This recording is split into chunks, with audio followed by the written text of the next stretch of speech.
Yep, okay, good. That should be working now. So let me refresh this.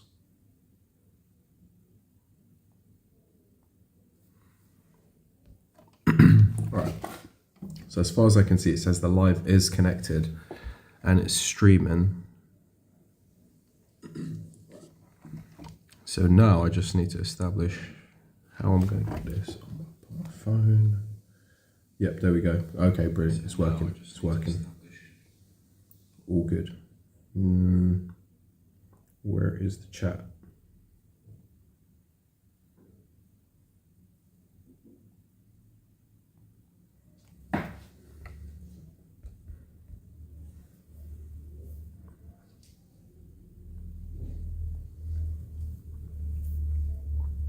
Yeah, perfect. Okay, cool.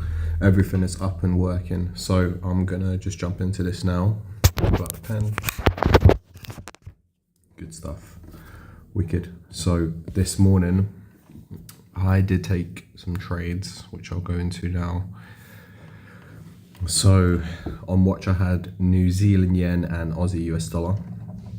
I was looking at these two for a short, still am, but I'll go through my thought process on those. First of all, I'll just go through S&P 500 and DXY. So obviously with S&P 500, we are in a bit of a smaller consolidation in these areas. There's no major signs of a major sell-off. It's just consolidating, probably in the region of retesting this, eventually comes down, takes that out, maybe even pushes a bit lower, and then comes up. And then you're basically working with something in those lines where, again, I'm not fixated on a long right now on the S&P 500. It's just something that I'm basically bringing it on. DXY is making a move to the upside. So this works in line with what I was talking about with the US dollar related pairs.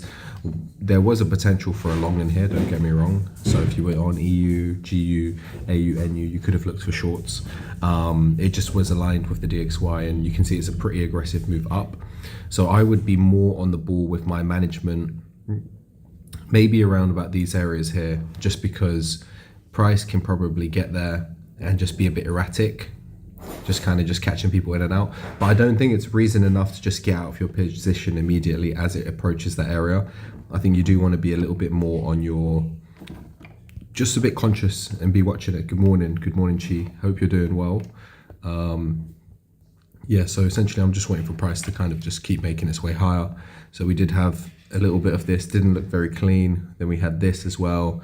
And it just looks like it's going to be continuing, or maybe even we might even get a New York session aggressive push, and it just pushes through and taps into that area. Once it's in that area up there, that's where I'm more interested in profit taking, I'll be honest with you. So I'll show you the two trades that I've taken now. So if I go down to New Zealand yen, so I'll break it down from higher time frame to lower time frame and the reasoning behind it so you can understand it. I just don't like that the AU trade, all things were great. This weekly rejection. Yeah, I mean, you know what? I'll go through that in a second as well. So these two trades are very, very similar. In fact, you could argue that they are the same type of trade.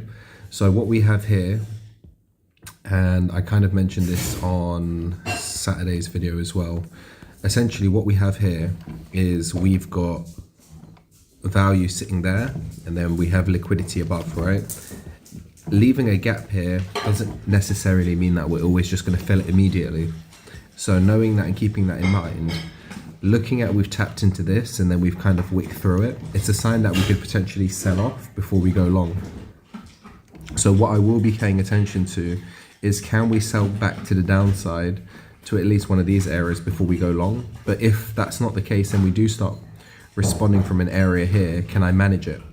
So that's what I'm really looking at when I'm looking at these positions. Now, again, after the response of this, that's where I started predominantly looking at, okay, could there be potential for shorts?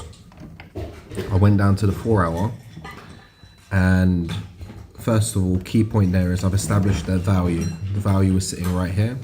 What have we done? We've basically tapped into it and we've rejected through it.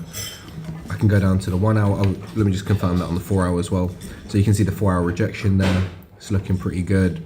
Retrace is nice. It's not fully confirmed yet. Obviously, we do need to see follow through. And then as we broke through this, it was even better. So A number of yen pairs did look really good, I'll be honest with you. There was a few yen pairs that you could have I mean, like EJ was one of them, which was on my watch list, and then, you know, I looked at the rest of them, but I did this week, I wanted to just go with what was on my watch list and not kind of filter anything out immediately beginning of the week. I did take Aussie Swiss off my watch list as well last minute, and I also took off another pair, but I can't remember which one it is, but I just removed them both. Just simplified my watch list ever so slightly. So what we can see here, we have a retest section there.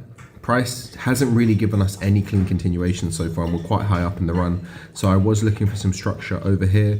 This was more than enough. This was pretty much my bread and butter in a sense, where I'll show you this. And I mentioned this last week to Zeph as well, where, nice, you caught EJ. Nice. I was talking about the 15-minute flags, but this is on the 1 hour. So you see how we kind of left a footprint there, and then at the same time internally we had a bit of structure. Essentially, that's kind of what I meant about how we approach it. Now, this is a bit of a subjective 1, 2, 3, which I even explained in my forecast this morning. It's a subjective 3 touch because of the first touch there, but it's still there. It has all of the mechanics of what I needed. If you took the trade here, great. If you took the trade here, it's better confirmed. I would say the trade down here was lower risk, but the trade above was more advanced and more risky. But again, it's just how you want to take it with skill set and preference. With NJ, I did go with additional stop loss. I went with 12, whereas, yeah, I could have got away with 10, but I just chose to go with 12 out of preference. Just, you know, it's just personal preference. Again, I've just built the habit of always thinking about adding a little bit extra protection on the worst case scenario situation. So why didn't you take the NJ trade at the candle rejection? Yeah, so I hope that kind of explained it, and I'll kind of go down to the 15-minute. So as we had it here, I had my internal structure right there, and then at this point here, I basically did the retest, I did the testing, and I had here, and look at where my stop protection is. So it was kind of like one of those situations where we're in the right area. It's unnecessary for price to come up here, and if it does, it's completely invalidated this overall structure, and it's going for the long anyway. So the positioning of this is, call it trading a zone. This zone here is more than enough right now, because all of this is just additional protection, where my stop loss, I've gone with a bit extra in case of a washout above it needs above the structure. Not that it was necessary, but again, you can see it was more than enough. Why would price come all the way up here? To do what? To come back down? How irregular would that be? So I wasn't looking for something like that to happen so high up in the run as well. So using PSC as well as a confluence, understanding that we had the confluences of this, and then I went down to the 15-minute, and then I could see that I did have my entry criteria there, but I don't completely base it on that 15-minute candle alone. I base it on all of the criteria that I built up going to this point. And then you can see that the trade was taken. Right now, I am running roughly around about 1.6. It's not a huge amount of profit, I'll be honest with you, but it's still good. It's you know, it's something that's developing. This trade can still develop over the week, and you know, by the end of the week, we could be somewhere down at 3%, 4% on this trade, or much more. You know, again, I'm genuinely thinking this is probably an area where I might be taking profit, but if we smash through it, then it turns into a 5 or 6% trade. So, you know, on a 100k account, that's about 6 grand on the one trade alone. Obviously, I'm anticipating something a lot bigger than this. I'm not planning on holding this trade the full way. I probably will be looking to exit the market around about roughly 5% if it does go there. So that'll be my mechanical close, but I'll be trailing it accordingly to around about 3 over here. So if it hits around about 4%, I'll be looking to get out around about 3 if it comes back up, which is likely. It's likely, looking at the way it's moving. This is forming some sort of corrective move right now. I don't want to be sitting here like a, you know, headless chicken, basically ready to get taken out. So I will be a little bit more my management. Right now, break even is a very sensible option. It's running around about 1.2, almost 2%. Holding in a break even is a very sensible option in my opinion. Going into Aussie US dollar. So same thought process, exact same thought process, which was really nice. So if I go down to the daily, what do we have? We've tapped into a area of interest. Again, you've got a gap there and you've got a gap there, but you know, we don't always need to tap into the gap, as I mentioned before. We've got those gaps, but what have we done? We've responded to the liquidity there, which was the origin of that move there. So we've responded to that, and then how did we respond? We wicked down and then we confirmed with the next candle. That second candle confirmation was showing me that, is it possible that this is going to be a pivotal pullback point or reversal point? Then I look at price a little bit carefully and I can see there is a gap over here as well. So then I kind of look at that a little bit closer, go to the 4, and then you can see, all right, so if this is coming to the downside, how is it likely going to be looking? Well, this is going to either do two things, and this is a great point for you, Zeph, if you're here. Oh, you are here, yeah, great. So, you know, you've got this here. You could argue that, oh yeah, what if this develops into a 3-touch?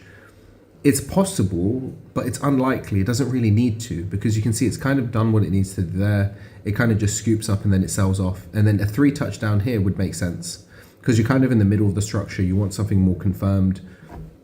Again, it's not always the case. Because we're high up in the structure, then we can actually look at it a bit closer and be like, what reasoning does this need to become a 3? Now, before I go into that, let's just evaluate the 4. You can see the 4's tapped in there. Look at the heavy weight of that candle. We then pushed away. We broke below the little inflection point there, arguably retested this section here. So if it was going to go long, it would have continued from here.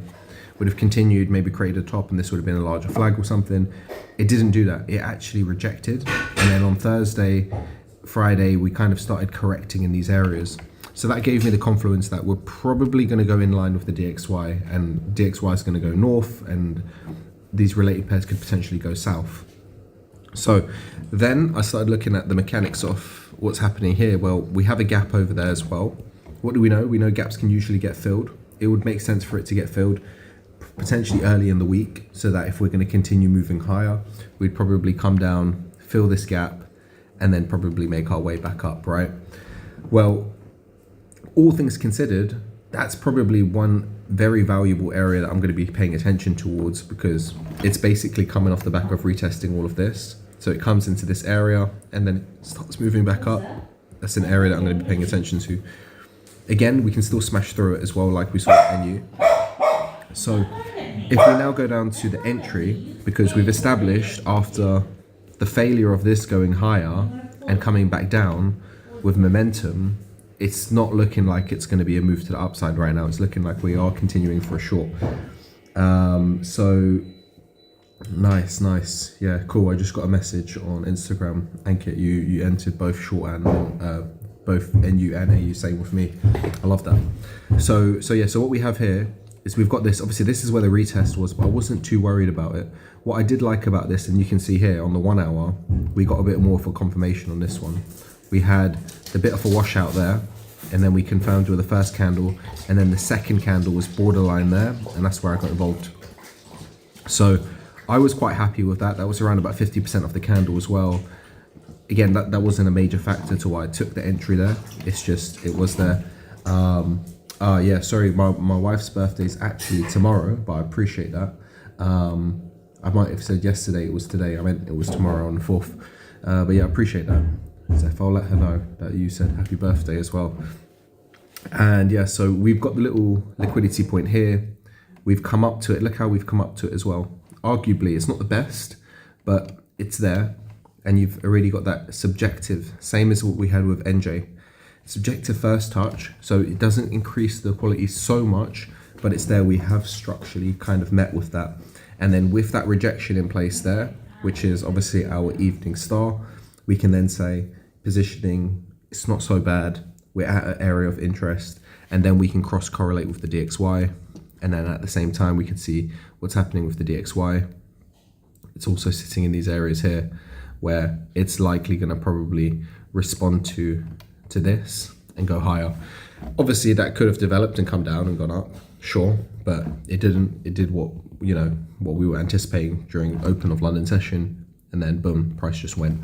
So I don't think price will be coming back to revisit this anytime soon, really and truly. I think now we're on our way to create the next move to the upside, or maybe just continue moving. And keeping that in mind, then you look at your positioning on something like AU.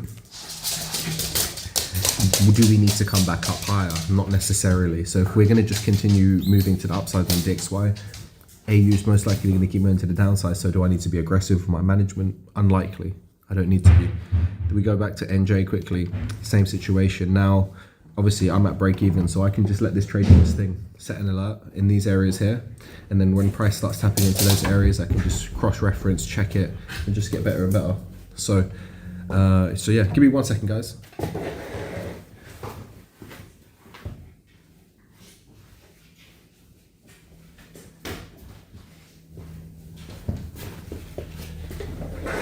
Sweet, yeah. So yeah, that wiki candle is enough.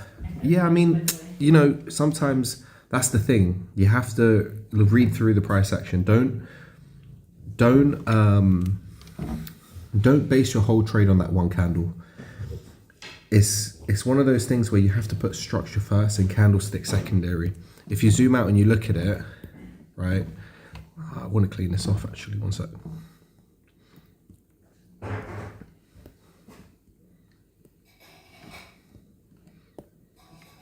Right, if you just have a little closer look at this, why would you look for perfection, right? Because this is one of the reasons why you're probably doing a break-even dance or missing a few trades here and there, and then you're kind of scratching your head like, oh, it didn't give me an entry, this and that. Why did it need to give you an insurance entry, for example, when it kind of technically had enough? Arguably, it comes down to your specific trading criteria.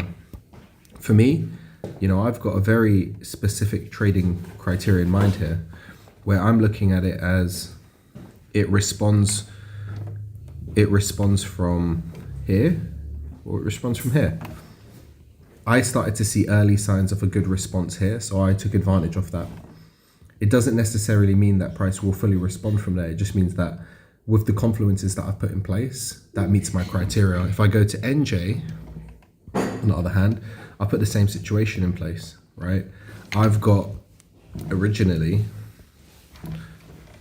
price on the retest of this, and then I've got price just below it, so it's the same, even without that line there. But you have to remember, I took it based on knowing that there was an internal structure as well, right? If I didn't have this, then I would have not taken it.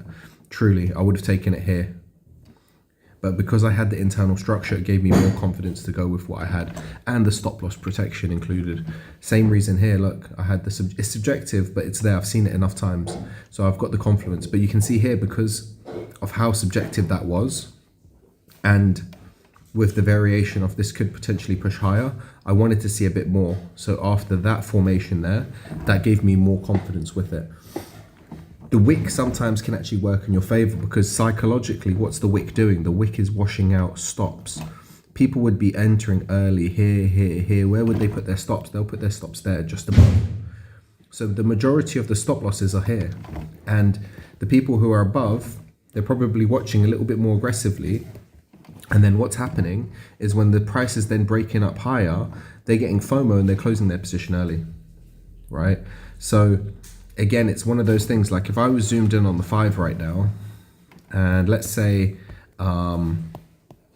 you know, this is something that a lot of newer traders will do. And apologies if you're experienced and you've done this as well. You'd probably see something here, you see that rejection there, and you'd be like, you know what, I'll catch that early. So you'll take the trade here, and then you'll put your stop loss just above here, for example. And then what happens is it starts forming continuation, it starts pushing up. Then you're like, you know what, it probably will tap here and sell. But what happens is, in the moment, they want to go as aggressive as possible. So when they take a trade here, they see, okay, you know what, I want to go 10 pips, borderline there. They go 10. And then what happens is they take the trade and then they get taken out, right? Spreads, whatever it is. It's because naturally, when you go to these low time frames, what you're saying to yourself is, I want to get in with the best risk reward. I want to get in the tightest possible position. I want to make the most money. So you start convincing yourself of things, doing things that don't really align with the successful, profitable trader, that what a successful, profitable trader would do. And we all know what they would do. They would wait patiently for the right confirmations to then give us enough confluence in the market for price to just go, not stalling.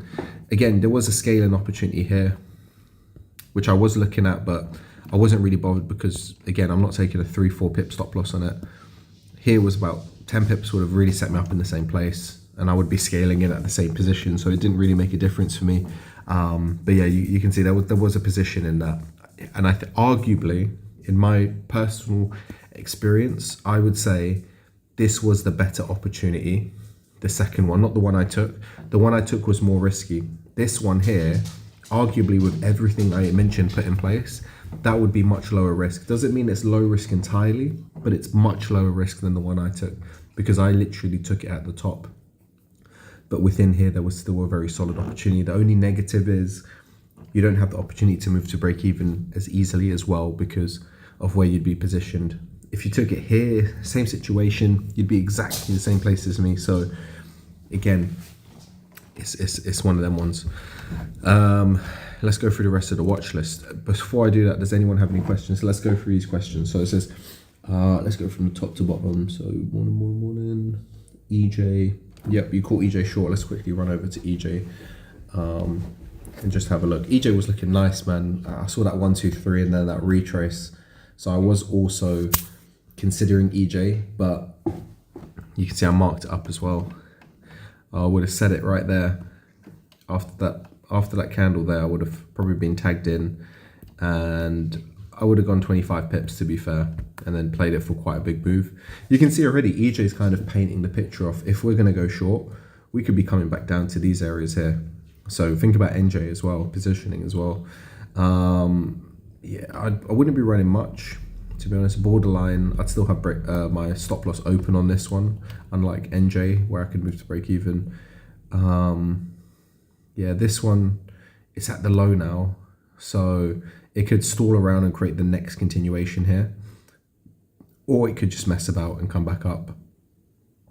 It's a hard one because this is now becoming its own little structure where I don't genuinely think it's going to do this, but I think it could probably do that, maybe even just mess you about. So that's why it's kind of like looking at these yen pairs. If I just pull up the yen pairs next to each other's, you can see that forget JP225 right now, it is moving bullish. That's all you need to know.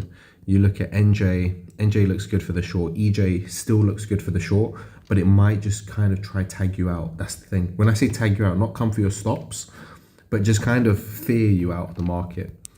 AJ as well. AJ for me was always going to be looking like a accumulation period. So it didn't look like it was going to sell off. It had no reason to majorly sell off. It's filled all its gaps. It just looks like it's just accumulating. So for this week, I think in comparison, this one may not move like we see some of the other ones. This one might just move like this within this area, be corrective, maybe come back down. And then when they do make a big sharp sell off, perhaps maybe this one just extends and pushes a bit lower. And then you get something like that. I wouldn't be surprised with AJ if you've got that on watch, that you see something like this week.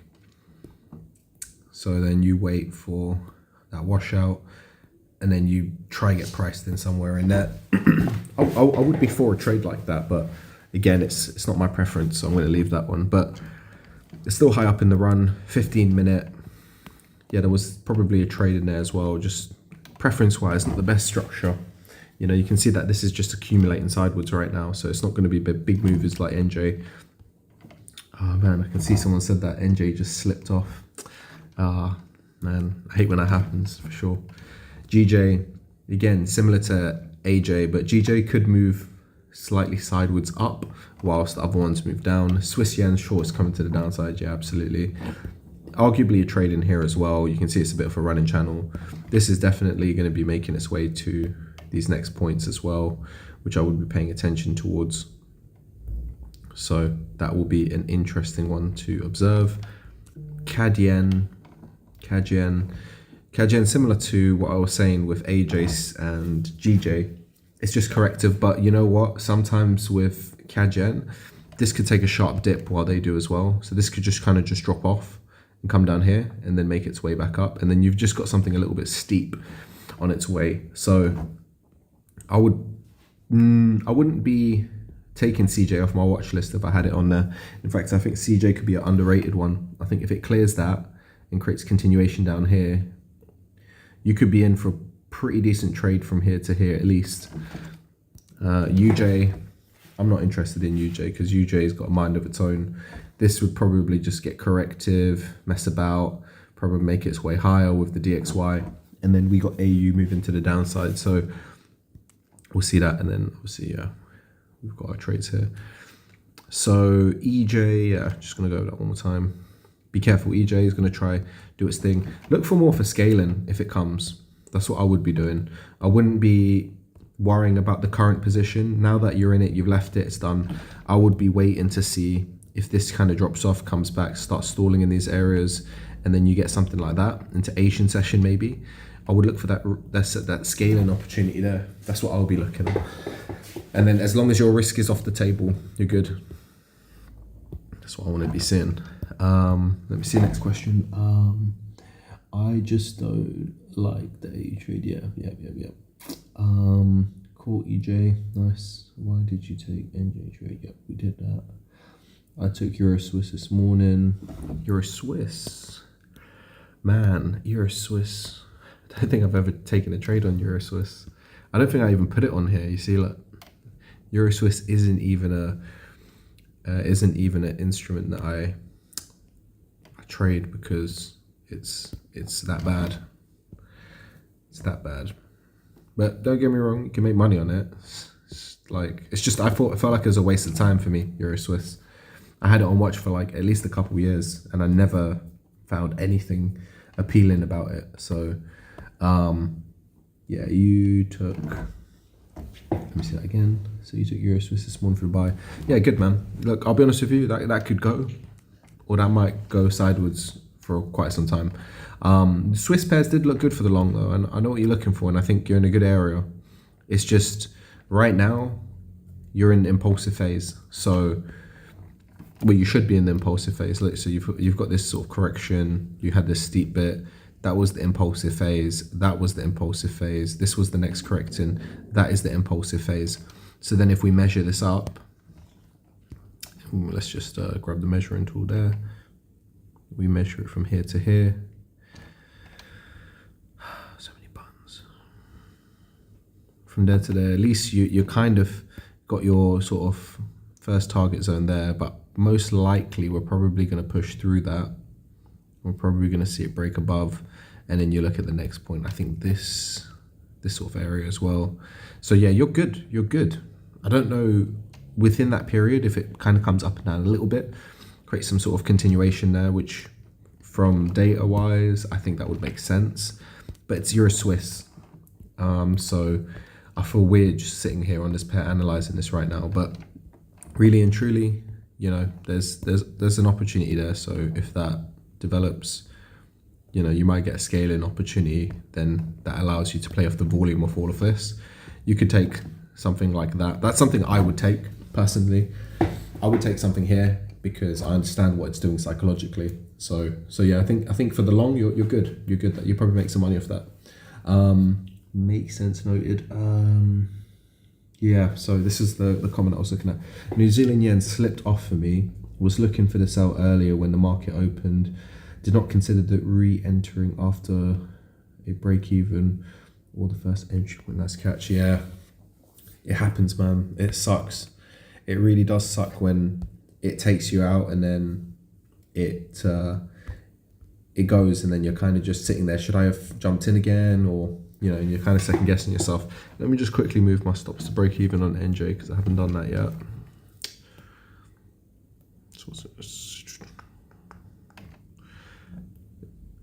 It is high up and around. Yeah, I'm happy to be a bit more aggressive with that. AJ, let me see my AU trade. Give me 1 second. AU, also move AU. Oh, you know what? AU is one of them ones where I'm gonna half my stop loss in it. I'm not gonna entirely take it all the way to break even. I'm gonna move that halfway.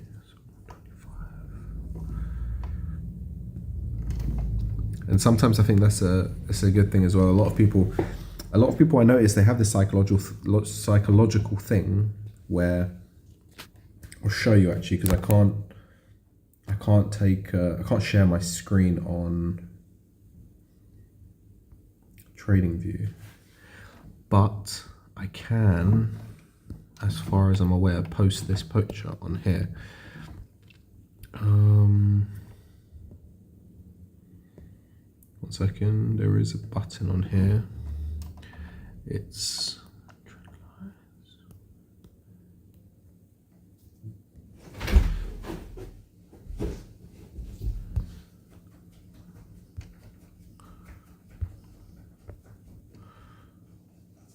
way too large.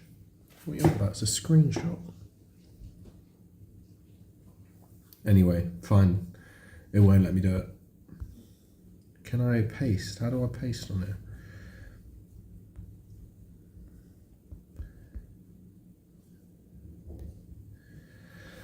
Oh, I'll figure it out another time. I actually have a keyboard in the other room, so if I had a keyboard plugged in, I could sort it out. But anyway, let's go for the next question. Took AU on the reduced risk entry, but the break was premature flag. Wait, do you know what? Right, AU premature. Yeah. I mean, it's not bad. It's not terrible, actually. You know, at the end of the day, I think you're okay with a reduced risk on this. It's not the best, because obviously you've got this little inflection point here, which it's clearly showing some level of a response to just now, but as well, you've also got the possibility of this being some sort of steep push away.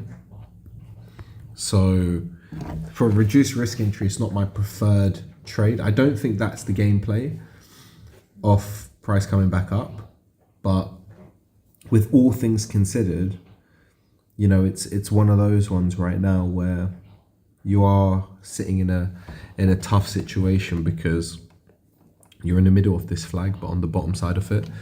So you'd have to kind of sit through the hard part of this trade to then survive it, to then hopefully have it be the trade. But your stops are all the way up here somewhere, I assume. So you're still playing a pretty decent trade. I wouldn't worry too much. I would say just be patient, let that one kind of do its thing, and just see it through, and now trust your gut with it, because a reduced risk entry now may look terrible, especially with these lines drawn on, if I remove them. But think of it this way, right? Once the trade has done this, where it's kind of pushed away, it's giving you the flag here, and then it's here, and then it's all the way down here, are you going to be upset you took a reduced risk entry there? Not really. So that's the thing, like in the moment, it can look really tough to take, but then you've taken the trade here, for example, stop loss there, and the trade's all the way down there now. And let's say you've got positioned in here, you know, you've at least been able to manage it into that section there. So it's the same situation here, where the odds are you've had your tops, you kind of had this section here as well. If it's going, it's going to go and break the low. So it's going to try get some people out of this trade anyway. So don't get too lasered into this trade. Don't let it take too much control of your time and patience. It's either going to take you out, or it's going to be the one to go. And I think sometimes it's better to find out the hard way than to not. So let's read the next question. Happy birthday, yep. Day of cooking.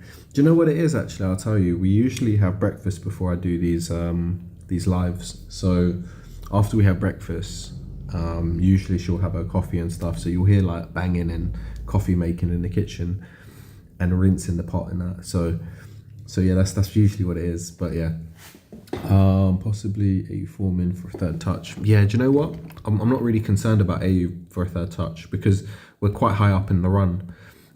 It doesn't really make sense for this to come down and to come all the way back up. Like really and truly, that's very irregular and large. It's actually going to be bigger than this impulse as well. With all things considered, if that happened, I wouldn't even be looking for the long anymore. I mean, for the short, I'd be potentially looking at this going long. It's accumulating way too much for a move just to go here and then potentially go further.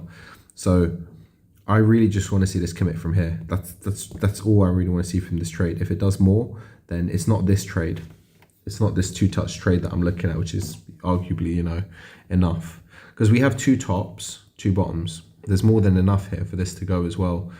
If we start developing into the third, it's just so large for what it is. A third touch would make sense in the sense like, you know, we're here and we do a 3-touch like that. That makes sense for a 3-touch. But a larger 3-touch, I would ideally want to see here, like that. Right?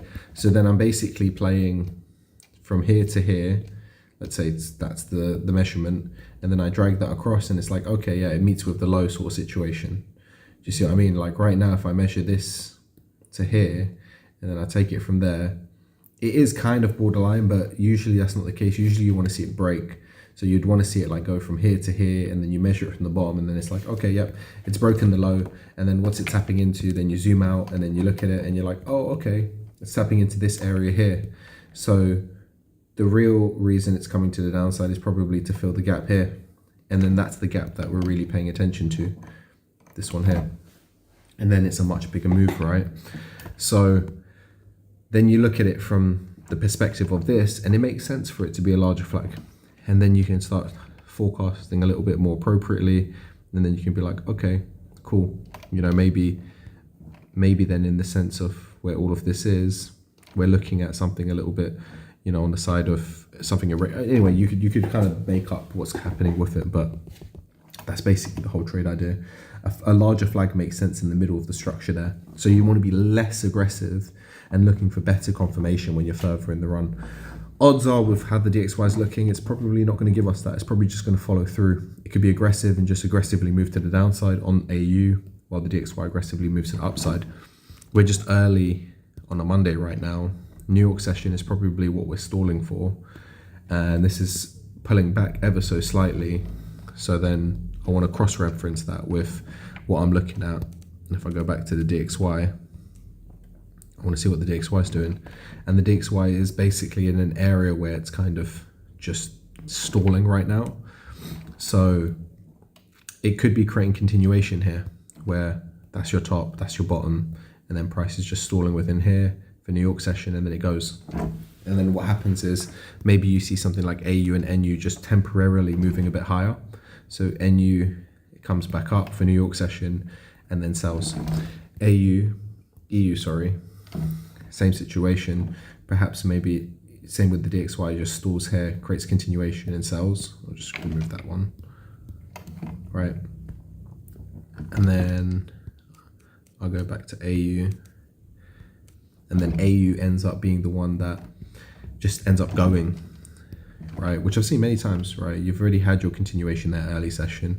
This one comes up to kind of just mess about a bit and then just sells off. And then you look at it back and you're like, oh, that was a running channel. I just kind of missed it for what it was, or something stupid like that. So don't overthink it. Just stay in the trade and it'll probably play out in your favor.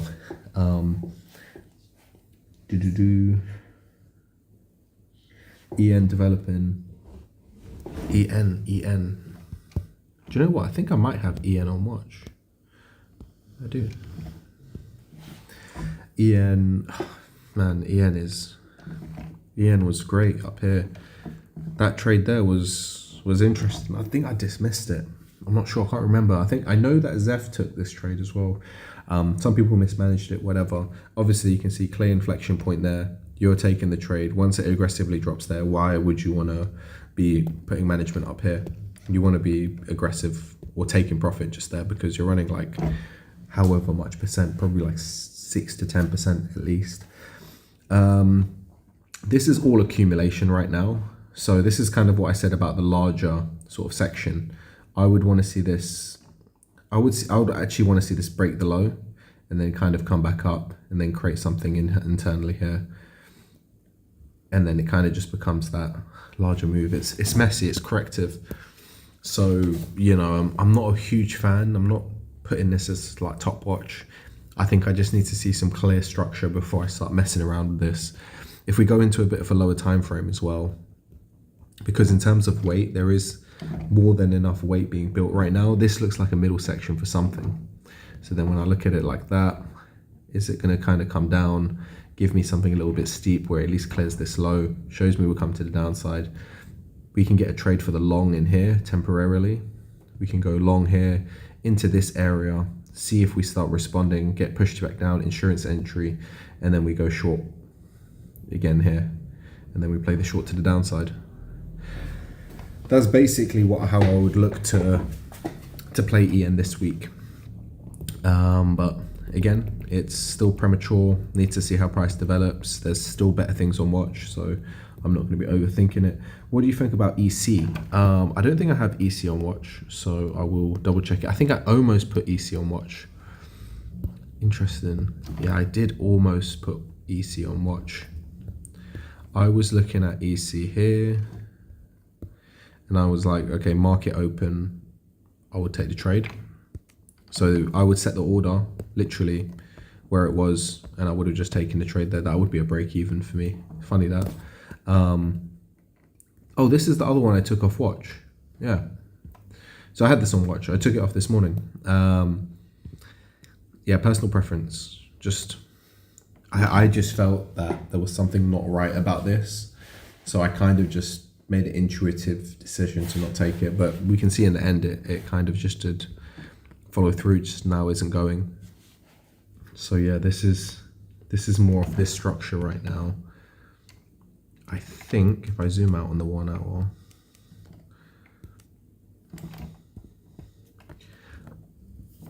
this could be a part of this.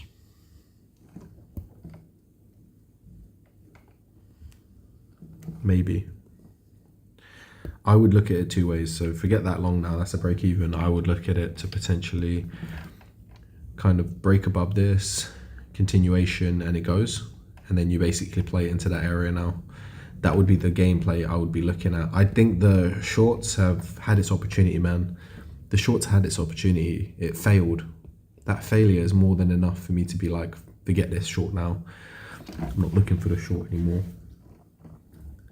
Here, why did it fail here? Like, after that response to the upside, that's clear that we're moving up. If you get continuation in there, it's even enough. You can manage it to that bit there, and then just wait for the consolidation there, and then just keep playing it up into that area there. You're good. So yeah, long on EC for sure.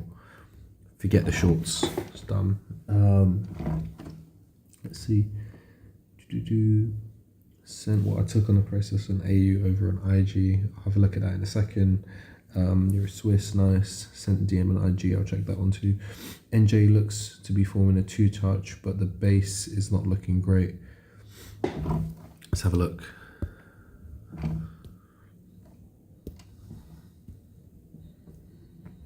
Yeah, I see what you're looking at over here. It's too zoomed, man. Right now, I'm not even looking at the 15 minute. I'm looking at the 1 hour because I'm on management mode. But if I'm trying to get a trade in here because I missed the one earlier, I wouldn't be surprised if something does accumulate in here. But at the same time, right now, what we're looking at potential liquidity point right there. Maybe even we push up a little bit further. So maybe even, where are we now? We're around about 10, going into roughly around about here. You could see something like this, comes back up, consolidates, sells. You could see something like that. Now you might ask me, why would I see something there? It's messy though. This whole place is messy. I don't think I even like that structure I just drew. Looking at it again, I think what we could be doing is we're in an underdeveloped area. I think this sells off, comes back up, sells off, and you just get something a bit steep and it's not clean. Put it in comparison with the other yen pairs now, because you've missed the risk entry. That's done, that's fine. Now we just have to look at if there's an insurance entry coming up on any of these pairs, which one is the most likely and nicest one. EJ looks good. It's through the low there. It's not going to be as, oh shit, it's not going to be as large as I drew it. I'm going to clean this chart off quickly. So you can see in terms of what we were doing, that's played its hand, right?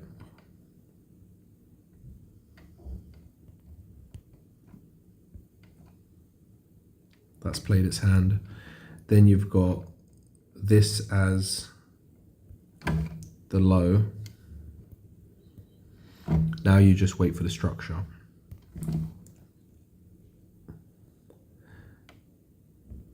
Wait for it. Let's just quickly draw this on. Yeah, I'm gonna wait for this. I'll personally be waiting for something a little bit more confirmed. I'd wait for something like that, comes back up, New York session, and then it sells.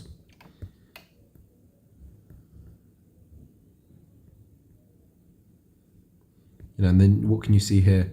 You've got a nice little middle section in there as well.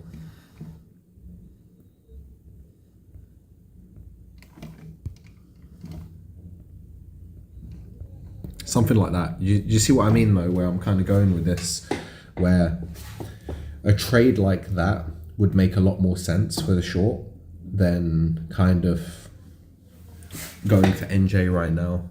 And that's just EJ, because obviously we just went through them. I'll quickly just scan through the other ones. Nope.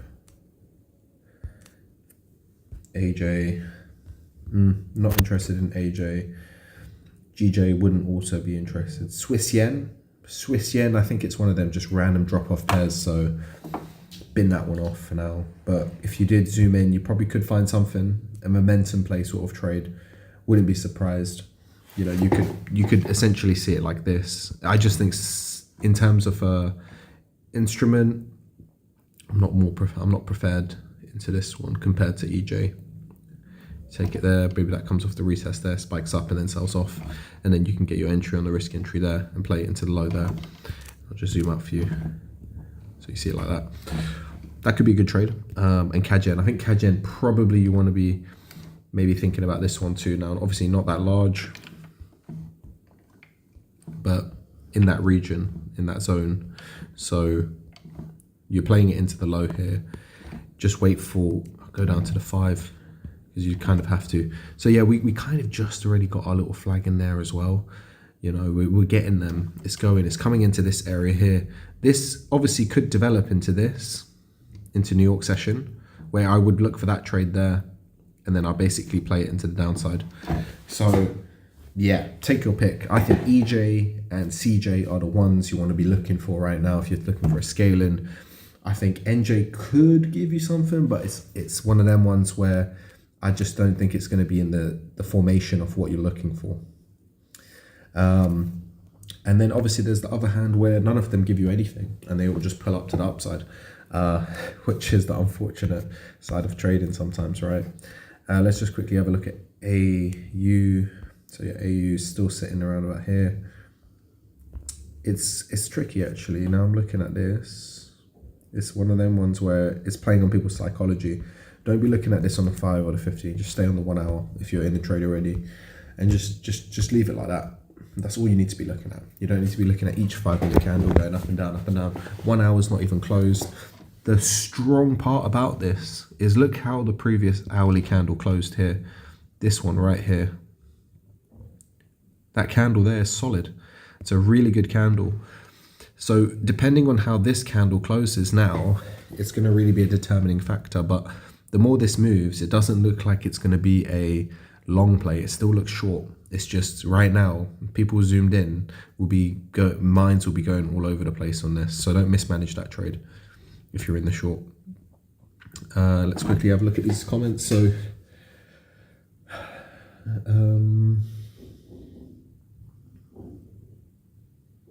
a brief summary of the new funding series.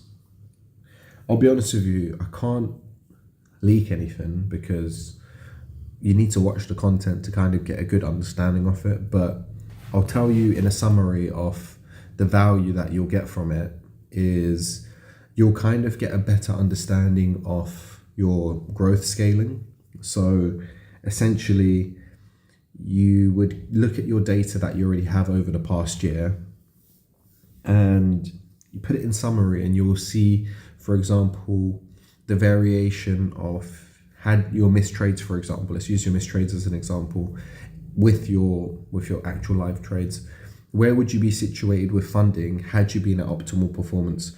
So in combination with Peak Performance Trader, which comes in Rewired, in combination with Rewired, of course, in combination with the mechanics, and in combination of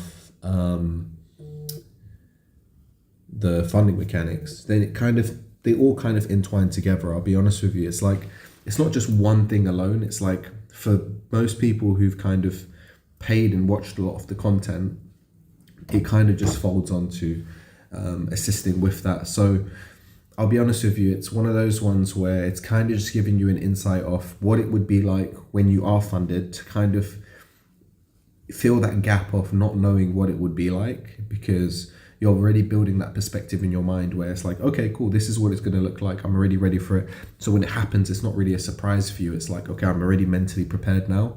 I know that, okay, so I just need to consistently do these particular things because I reviewed my missed trades.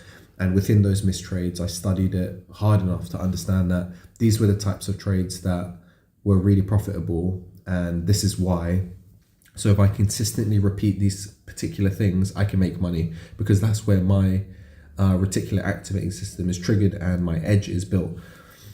So every trade is different. Like, we're all different. Every single trader in this chat is different. One of you out there might be extremely technically on point, and there might be another person there who is not as technically on point, but their mindset is so sharp that they're ready to pivot whenever they need to, and they can take their time and understand trades. Me personally, I came from an over trading background to now coming into less over trading, but I built a lot of experience. So everyone's experience is different. So kind of just giving you a brief summary of it to basically just guide you and show you how scaling up will be, give you a better perspective of how close you are to it, and basically just showing you with physical data that you can input, that what you could do or what you could have done over the past, call it 90 days, the past 3 quarters. So past year, let's say, what you could have done to actually put yourself in a better position so you could have reached your scaling goals. For example, when I did my data, I would have made probably last year, I would have made an additional $100 and something thousand. And then on top of that, I would have an additional 500,000 in trading capital, at least as a minimum. Really and truly, I'll be trading 160 on the Falcon fund. I would have personal capital built up, which would be compounding. So I can't really give you an exact figure on that because it's a compounding amount. And then I would also have FTMO, 400k max allocation at that point as well. And then maybe, because I know they offer scaling as well, I would have scaled up with them as well. So they might have doubled my account and so forth, which again, I didn't add that all in. But again, this is what I'm saying. I would have easily, probably, knowing me, I would have been around about 2 mil. Personally, I would have been 2 mil funded capital, and I would have probably had, over about 100 to 300k in payout. That's where I would have been if I was at optimal performance. But I didn't have that data. That's the problem. If I didn't collect that data properly, I would have never known that today. So I had to go through all of that pain and all of those lessons to get me to where I am now, so that I could learn from that, and then I could build something that's then going to essentially get me there. And at the end of the day, if it took me an extra year, it doesn't really matter, because the main reason here is it's not about how long it takes. That's a 20-year-old's game. 20-year-old is always going to be thinking, I want to get that McLaren, I want to get that Bugatti, I want to go on holidays, I want to go to Dubai, I want to go to Philippines, I want to do all this stuff. Like, bro, you can always do that stuff. Anyone can do that stuff, right? You can rent a car for like, a couple £100. You can experience that stuff, but to live that lifestyle as a 20-year-old, you think that by you taking more action and taking more trades, you're going to get there. It's not the case at all, man. That's the fool's game. It's all about process and routine, putting that forward and learning about that self-improvement. Like, how many of you here have wanted to build a business, right? And this is the key point here. When you've wanted to build a business, you've thrown everything you tried into it until you realize, shit, this shit's tough. It's extremely tough right now. I don't understand how SEO works, or I don't understand how, marketing, all this stuff works. And then you kind of get discouraged and somehow you slip off the net and you don't do it. Some of you persevere, you start learning it and you start putting more time, but eventually you kind of give up on it because it's not what you really want. That's the example of the 20-year-old. The 20-year-old will just want to kind of go at something. And then what happens is they hit a brick wall and it's very tough. And then they kind of just slip off the radar and they don't do it for a few months. And then they realize, again, fuck, life is tough. I don't like my current life. I want to change something.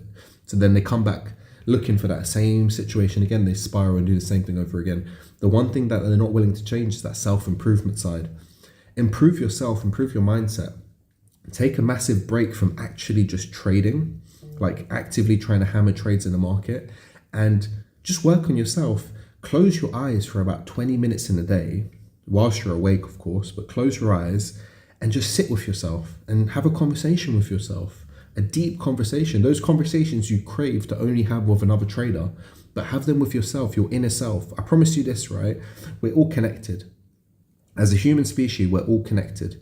How many times have you been with a friend and you've thought the same thing, or you've been connected in some way and you've been like, holy shit, like I'm thinking the exact same thing, especially with siblings, right? We're all connected. So you need to realize that if you want an answer, if you look deep enough in yourself, you'll find it. Because the odds are you already know what you need to know. You already are prepared. Unless you're very new to trading, then you do need to learn the basics of trading, of course.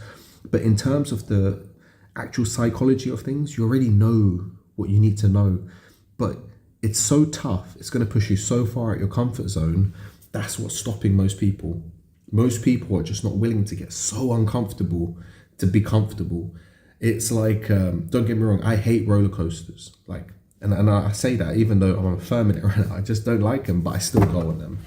That's so crazy. Sometimes I think it's like, I'm like in my head, I'm reciting my will. I'm like, okay, yep, no, I'm good. I'm happy. I'm going to be gone today. So, I'll be saying all this stuff. I'll be like, yep, it's over, but I'll still go on it, right? Because obviously I don't want to look like a wimp in front of my wife, but she loves them, right? And I got another friend who loves them. And I'm thinking to myself, man, you lot are crazy. How the hell do you like going on this stuff? What's the thrill? I enjoy it when it's over. As soon as it's over and I've done it, that's when I'm happy. I'm like, wow, I achieved something just now. I did something that I thought a person like me would never want to do. But then I do it and then I realize it wasn't so bad, so I could do it again. And then the craziest part is I'll probably go on it 3 more times until I realize that I'm going to make an excuse and be like, no, I'm going to sit down and chill now. But the crazy thing is, it's the build up to it, right? I don't like heights as much as well. So it's climbing up the super long stairs to get to the top of this thing. And then you're right at that point where there's like pressure. It's like, you know what, I might as well just get on it. And then you get on it and then you go and then it's done. And then it's that situation with trading as well. You need to push yourself so far out your comfort zone that when you've pushed yourself out the comfort zone and you've seen yourself do it at least once, you're going to then be able to do it again and you're going to be able to repeat it. That's how funding assessments work. When you pass your first funding assessment intentionally with process and routine, you're going to be able to do it again. When you make your first winning trade with a mechanical process and everything in place and you understood everything you did, you're going to be able to do it again. So these sort of things are going to be able to be replicated over and over again. And you will see that in my trading. Look at AU and NJ. How different are they in trades? They're not different at all. They're very, very similar trades right now. I've just repeated the same process over and over again. And you'll see that over the course of watching more of these videos, you'll see I repeat my process over and over again. I know my process inside out. I know what I'm looking for. Obviously, I have different variations of where I take the trades and how I take them and the confluences that comes with studying and years of progress. But I understand myself well enough to know where I have an edge, where I have a psychological edge, where I have weaknesses and what I need to work on. And then the great thing is I do something called a weekend ASR, which I think was in my last live. You'll then see in there that I document all of the things that I learned in that week. And then the next week moving over, I push myself to be better than the week before. And if you keep that process going long enough, think about how good you'll be like 4 or 5 weeks down the line. You'll be 5 times better than the first week. And you're just going to keep getting better. And that's a great way to see it. Going into the next question. You think New Zealand CAD is shaping up for a sell? Let's have a look. I think New Zealand CAD I have on watch. No, I don't. Let's see New Zealand CAD. Oh, I see what you're looking for. I see that. So I'm just going to go to the to the daily. Let's go to the weekly and have a look at how the weekly closed. So the weekly didn't close too good. Well, it was bearish actually. It's quite tapped in up here, tapped into these areas. It sold off, soldiered its way down. It left a gap, I believe. Nope, it didn't. It tapped into the area there. That was a decent trade in itself in this area. I think, last week I tried to short this trade, I believe. I think I shorted it here and I got taken out for the break even there. I'm not sure, I think so. Something like that. Or it was in these areas. Anyway, where it is, I think, let me mark that up here. I'll go down to the 1 hour. Yeah, so right now what we're seeing is possibly, you're completely right to be looking for this, is we're pretty much going to see some sort of rejection here. So comes up here, wait for a clear 1 hour candle there. You can get involved. If I look at the 4, let's see what the 4 hour is looking like. Yeah, 4 hour confirmation as well. I think a 4 hour confirmation is better because of where we're actually situated. So it's further in the run. Wait for the 4 hour confirmation. If you get a nice 4 hour, you might even survive the 1 hour false play, because this can develop, this can come up and tap into that area. So you've got 2 points of interest. You've got, and I think the second one, the one I've just marked on, is the better point of interest. Let me just quickly clear that off. Yeah, so I'll zoom into the 1 hour now. Wait for the 4 hour on this. It's okay, so it's a 4 hour in the case that we reject here. I would say 4 hour. That's what you need. But the odds are, looking at things, I think this is going to move. It's going to come up here. New York session, we sell. I like that. I do like that as well. I just, again, I've got better pairs on watch. So I'm not going to be a big fan of this going or not going. Also the negatives, now we have to look at that for a second. We're here. We've responded to this low here.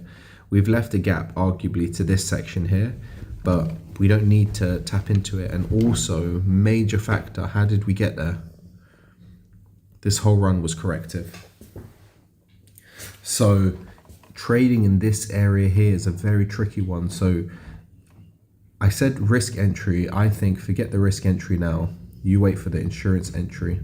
And that's probably going to be a tomorrow sort of situation here. Insurance entry situation. That's what you want to be waiting for. Yeah, 100% insurance entry, because you don't know where price is going to respond to on the risk entry right now, because the structure is not determined and the overall move is corrective. It does look like it could be forming a running channel. So the odds are you might even see something on the lines of this. Hold on, let me just clear that bit off.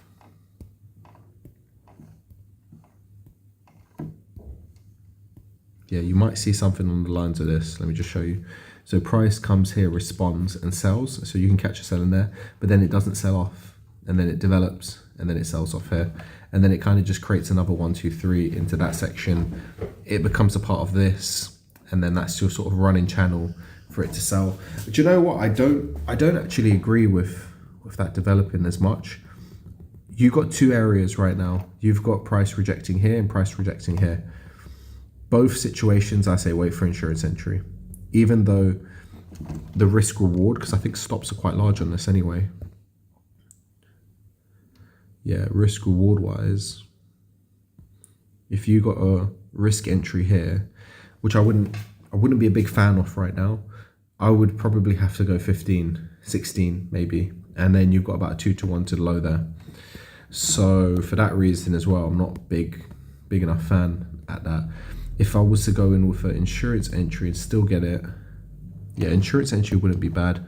Wait for that to push up, come down, give you insurance entry down here, get into the trade, take it at a reduced risk, why not, or risk, it doesn't really matter, and then play it into the low. You got 3.5, better trade. But again, from the things I've shown you already in this video, I think there's much better pairs on watch. So it's, you know, take your pick, really and truly take your pick. But the short looks much better than the long right now anyway, even though we've tapped into that sort of low area we were talking about.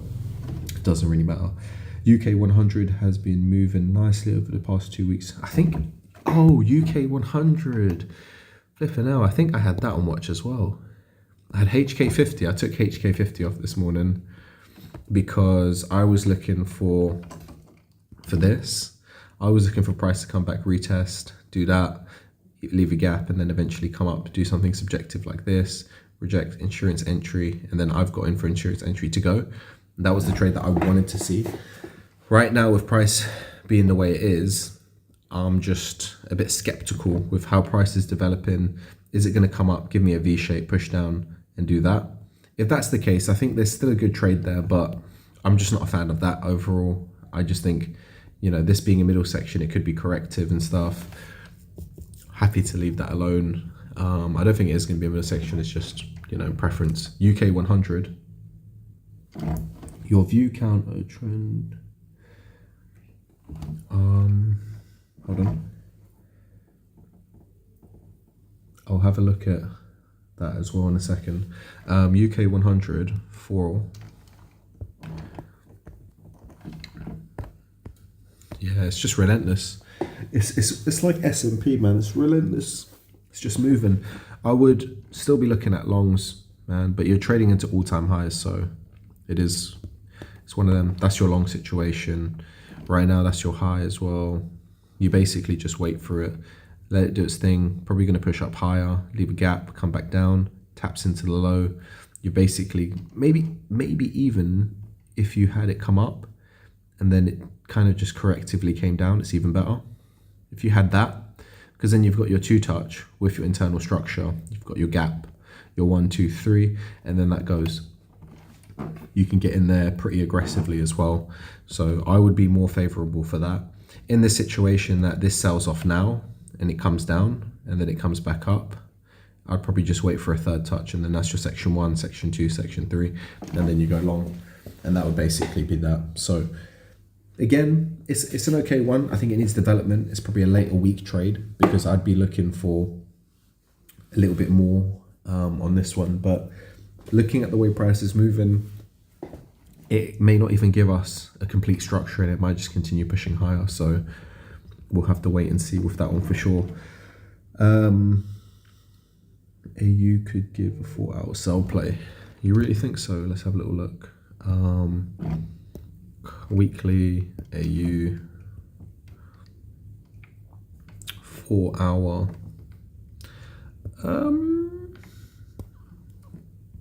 Yeah, your limit play. I don't know. I don't think so. I mean, it's a big candle, you're right, and it could retrace 50%. So let's see where 50% leaves us. Let's measure that. I'll measure it from here to here. 51 hour.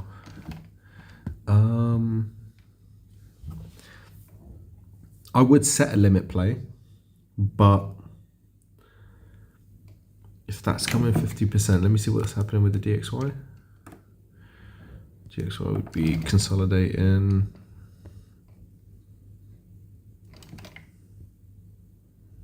EU. Yeah, you could be right, actually. It's a good spot. It is a good spot. You could be seeing a 50% limit play, because that would kind of wash out a lot of people who got into the reduced risk entry as well on that flag. And it would also give you good stop protection regardless, because you'd still put stops in the same region here. So you'd probably get in with around about 12 pips, 11 pips, 10 pips. So yeah, it's good. That's, I mean, like, again, I've moved stops from here to roughly around about here. I've halved my stop loss. So I'm roughly around about here now. So I'm still protected in this scenario with half the amount of risk on the table. So still in the same position, half the risk, yeah. I just, you know, I think it's a possibility. I don't think it's highly probable. I think a sell-off is nicer. If the 4-hour closes anything remotely like this, I would be very much at break even, because that's not a good close. If candle closes a little bit bullish up here, that's fine. I'll probably leave my stops halfway. If price retraces to 50% and closes, I would be consciously careful as well. Probably take half of my risk loss. if price closes bearish, then we're probably not coming for the 50%. Right now, similar to NU, we might be seeing a correction into New York session. So I would also be conscious of that, just kind of correcting sidewards for a little bit longer to come here and then sells off, and then your 50% is there. So maybe a spike up, spike down situation. But definitely, if you're getting involved on this and New York session is opening, put your stops above the 50%, just to mitigate against it spiking for whatever reason to the upside, to tap into it, and then understand that if you see it as a scaling. NJ, what was that?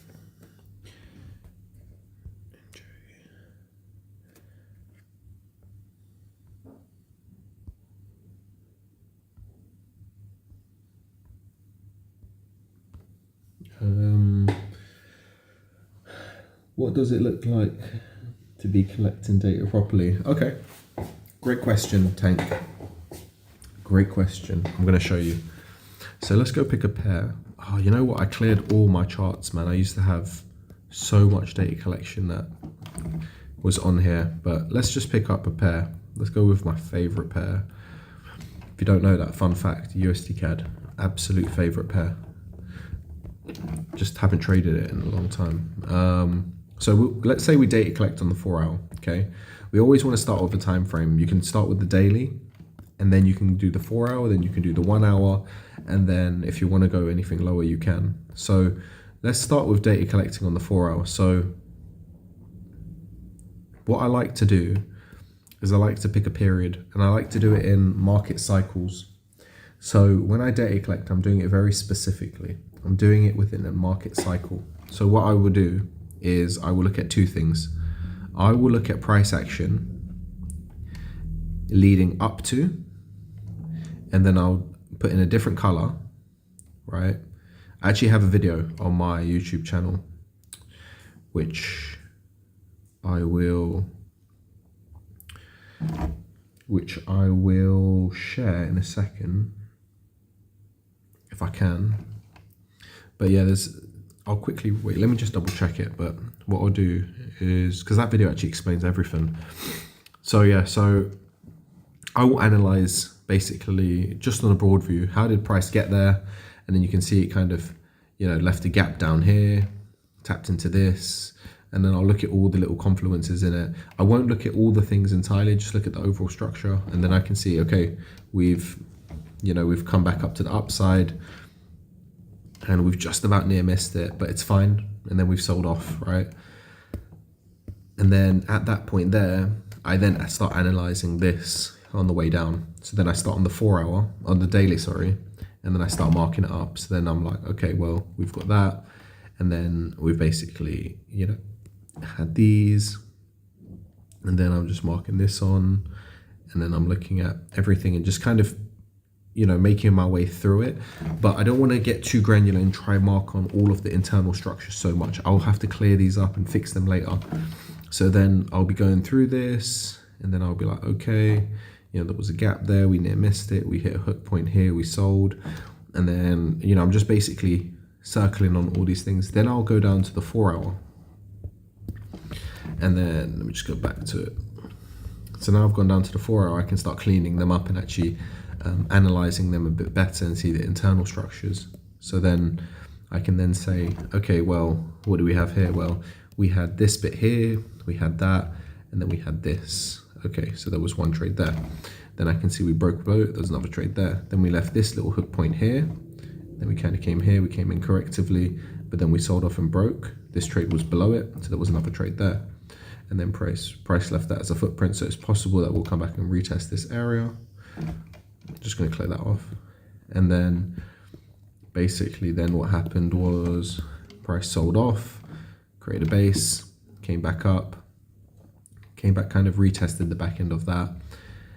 Didn't give me anything majorly clean, and then it gave me this little piece of structure here. There was another little structure that I could have taken advantage of. Arguably, you have the completion of this, then you have structure there, you know, and this is it. And I'm just basically marking them up. And then what I will do after I have all of those, I will then put in there what they were, how many like, then I'll collect the data. So I'll be like, okay, so I had one flat flag, then I had one larger bear flag, right? Then I had here larger flat flag. Then I had here, you know, whatever it was, steep flag, right? Or larger steep flag.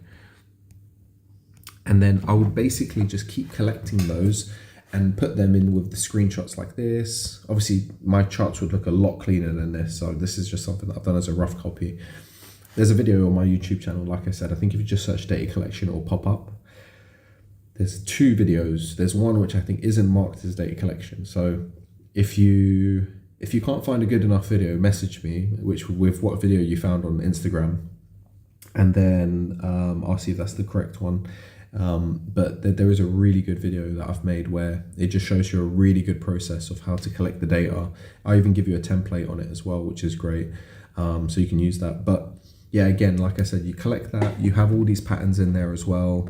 And then, you know, you can just then put them side by side and you can see and understand them. And then when you want to get better at trading them, you can then add the confluences up and be like, okay, I can notice that particularly on USD CAD, it really respects a flat flag. And when it does commit, it's very highly probable it gives you a retrace candle. Every time it breaks out of a larger flag, it gives me a smaller flag like this. Then I can take the retrace candle and it's usually quite high probability, things like that. And then you can see those similarities in different units of time, and the future version of yourself will be extremely grateful for you to do that, because then when you go back to the data with a lot more experience, you can then be like, okay, I don't need to go off and collect all this data again. I actually have a whole load of data collected. Let me go through that and now see the similarities in terms of this and that. And that's what's really saved me a lot of time, where if I'm learning something new or I notice something that is a little bit intricate and different, I don't need to now go off and collect a huge amount of data for it. I can actually go through my old data and find that similarity. Whereas I can see, if somebody asks me, how many of the larger flags have you taken which had a middle section, I would also incorporate that in my trading journal, but most likely I would have that in my data collection. So putting all those details in there is useful as well. But again, it's building that reticular activating system. You get more used to it, you start seeing it a lot easier, and you go.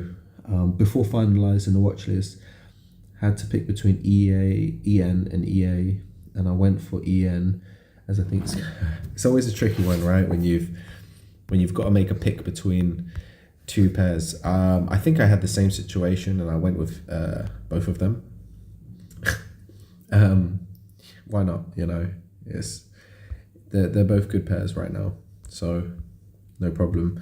This is what I've got for EA. It's not the scenario I'm going to be looking for anymore because we've tapped into that low.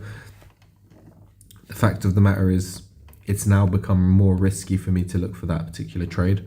So I think a long is possibly going to be a bit of a trap right now. I need to see more confluence in the market. I would want to see a strong push away and a flag here to go long, right? Because remember, we are here at this value area low now, and arguably it's a double bottom, but not the best.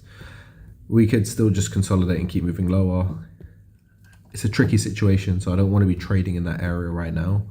I want to be waiting patiently. And then EN. Yeah, EN still hasn't completely developed. That comes up and rejects, gives me insurance entry. I'll be all over that for the short. If that continues, gives me continuation, I'll be all over that for the long. So it's one of those ones. It just needs to develop. Reasons why I asked for your take on counter trend trades. Yeah, I don't have a problem with counter trend trades. In fact, I actually prefer right now to look at both. If I'm looking at a trend trade, I always look at I look at both sides of it. I look at the long and I look at the short. I never look at just one. I never build a bias to say I'm just looking at shorts. I'll use gold because I know there's a lot of people that trade gold, and a lot of people who are on YouTube or watch YouTubes, they love looking at gold. Let's use gold as an example, right? And let's look at this bit of price action that hasn't played out. I'll check it AU 200 as well in a second. Here we've got two scenarios, right? Because what have we done? Well, we've tapped into the low here. So arguably, if we were making this run to the downside and we were going somewhere, this would probably be the likely area that we go to.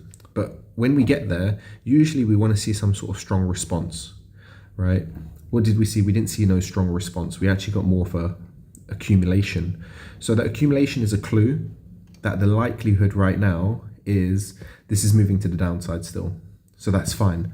Then we can see it like this because the middle section is here. So it's evolved. This is your structure. You wait for that and you wait for the insurance entry. But in the scenario where, let's say, there isn't enough volume in the market for shorts to come into play, and for whatever reason it gets aggressively bullish because Trump could announce some crazy news, price pushes up and then starts consolidating here, it's still a tricky situation because you're within this. If price clears that and it pushes a little bit higher and it's up here and it starts consolidating, that's perfect because it's really and truly invalidated this whole trading idea at that point. It's then creating that where there's nothing really to the left, and then you've got your next point up here, so you can manage that easily into that point. And then the likelihood is at that point you're probably going to be moving back up to all-time highs. So then a small trade over here, which had, let's say, a 3% potential or 5% over here, has now turned into like a mega 10% trade over there, or maybe more. So just wanted to kind of point that out. So that's why I kind of look at both sides, counter trend and trend. It just depends where it's always where it's PSE'd, where it's positioned, the overall sequence of how it got there, and then obviously the entry. Aussie 200, let's quickly have a look at Aussie 200.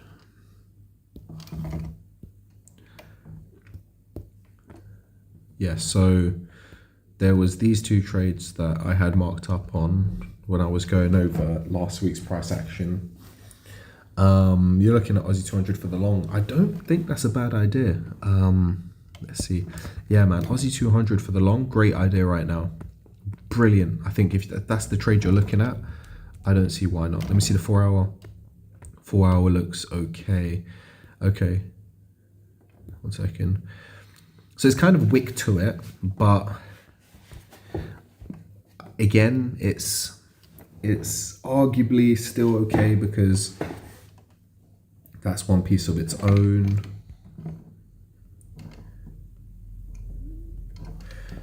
Yeah, man, you've got a mega trade in your hands here, man. Shit, I'm tempted. This is good. Who mentioned this? Zeph. Yeah, Zeph. Well done. This is some good shit. This is some good shit. Let's see. 1 hour. The 1 hour's looking nice. Reduce risk entry. Let's have a little look. I'm just going to remove these trades because they're no longer valid. But yeah, you'd be out for this one on 4.6 now, and this one you'd be out for, call it 4 points. So you'd be 8% on that trades. 2 trades alone. Man, this is good. So we're likely looking at that as a situation. If I would even take the trade in here. Stop loss. I wouldn't even be mad, man. I'd go 25 pips. Why? Because I'm playing such a big move. I want to survive this run as well. So I'd go 25, and I'd play the trade all the way back up here for about a 9 to 1, and I'd leave it for the week. Probably by the end of the week, we'll be like 75% on the way there. That's not a bad trade, man.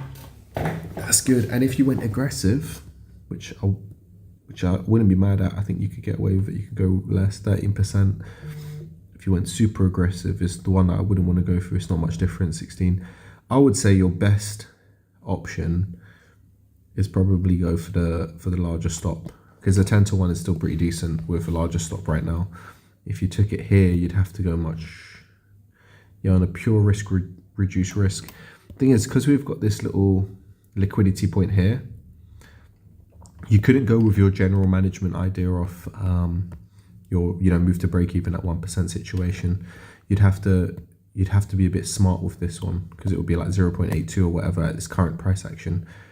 So you'd have to move to break even aggressively, and then the risk just getting tagged out. Where if you put your larger stops and reduced risk, you'd still be okay. So yeah, you could get away with that. I like that trade. I do like it. Play into the first inflation short. Do you know what? I'm not even for the short anymore. I'm for the long. Look at that. If we were coming to an area to go long, this would be it. It's a great area. Although I would have liked to see more of a retrace, personally, like that. So a revisit of it to come up and then to come back down here to then retrace to go would still make sense. But if this was to go from here, it still makes sense. So yeah. All right, so it's 1:30. I need to do my afternoon forecast now, so I might as well do it while you guys are here, because hit two birds with one stone. I've got UK oil for New York session, which I preempted. Oh gosh, I think I missed my trade. Did it go already? Oh, it did. What on earth? It's okay. I was actually waiting for it to come up here. I did kind of see this section here. Is the good thing about it now is, if I mark this up, we've still left a bit of a gap, so we either create continuation here and we sell, which I'm not a fan of. I am gonna wait for New York session, see what happens. If it sells, it sells. But yeah, it's too large, man. It's getting, even if it came up, I wouldn't be a fan of it anymore. I'd be quite put off. What let me think, let me see. Yeah. It was good until it wasn't good. Right now, we've kind of tapped into this override, basically tapped into it. We broke the low, steep came up, came here. Yeah, continuation, manage it into that low there at least. Take a risk entry in here. What was that? It's not a good time of day as well. Let's see, ISM comes at 3 o'clock. Yeah, I think I'm gonna have to leave it, man. I'm already in 2 trades anyway, so I'm not gonna put too much exposure on this. NJ still hovering around. AU, let's see what else I have on my pairs. So we'll go through this quickly. So I've got EU for New York session. Reduce risk entry is a possibility for a major drop off. So if I was gonna take a trade, I would set this reduced risk entry probably 20 pips and leave it like that.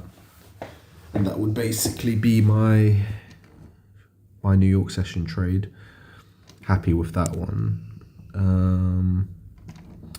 I'm not going to touch NU because it's not looking good.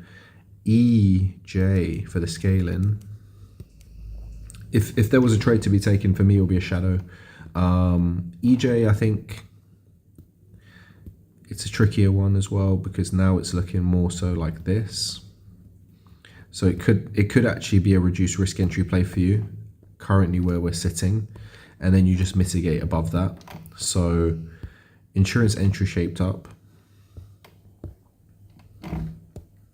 Insurance entry shaped up. You take it like this. I'd probably just want to be extra safe and go with around about 18 pips. It's not necessary to have extra pips, but that EJ one is shaped up now. I will add that onto my shadow trade. Let me just double check this. Yeah, no, I wouldn't actually. I wouldn't add this as a shadow trade.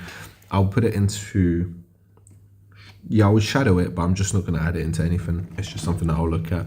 I think the trade's there though. That trade's kind of got more than enough to it.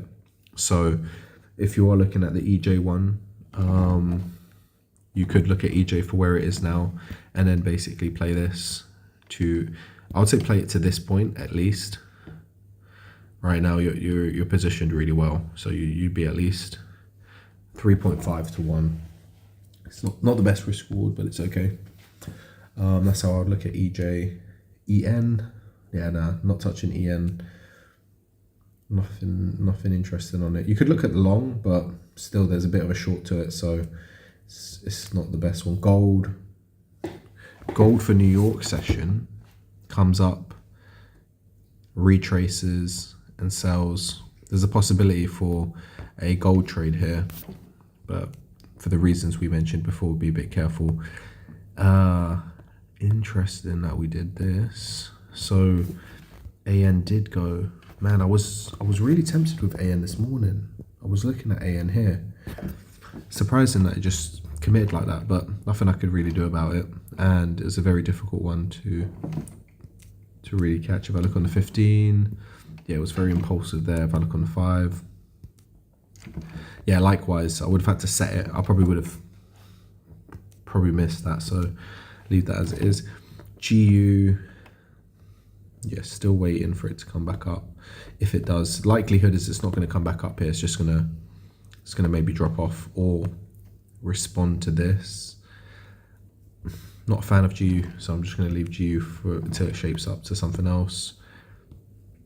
Let's have a little look over here. This is messy. EG, man, EG, what am I? Why have I got EG on watch? It's always one of them ones where look how nice this was, but then really and truly it wasn't that nice. It was just a trade, and then after that it just goes impulsive crap. So it's probably not going to give me a clear trade. It's probably just going to keep dropping off. Or look at that erratic candle there as well. You know, those are the things that really put me off with EG. You know, I've seen it twice now in this run. I think there was one further up on the impulsive leg as it broke. Where is it? Yeah, there it is.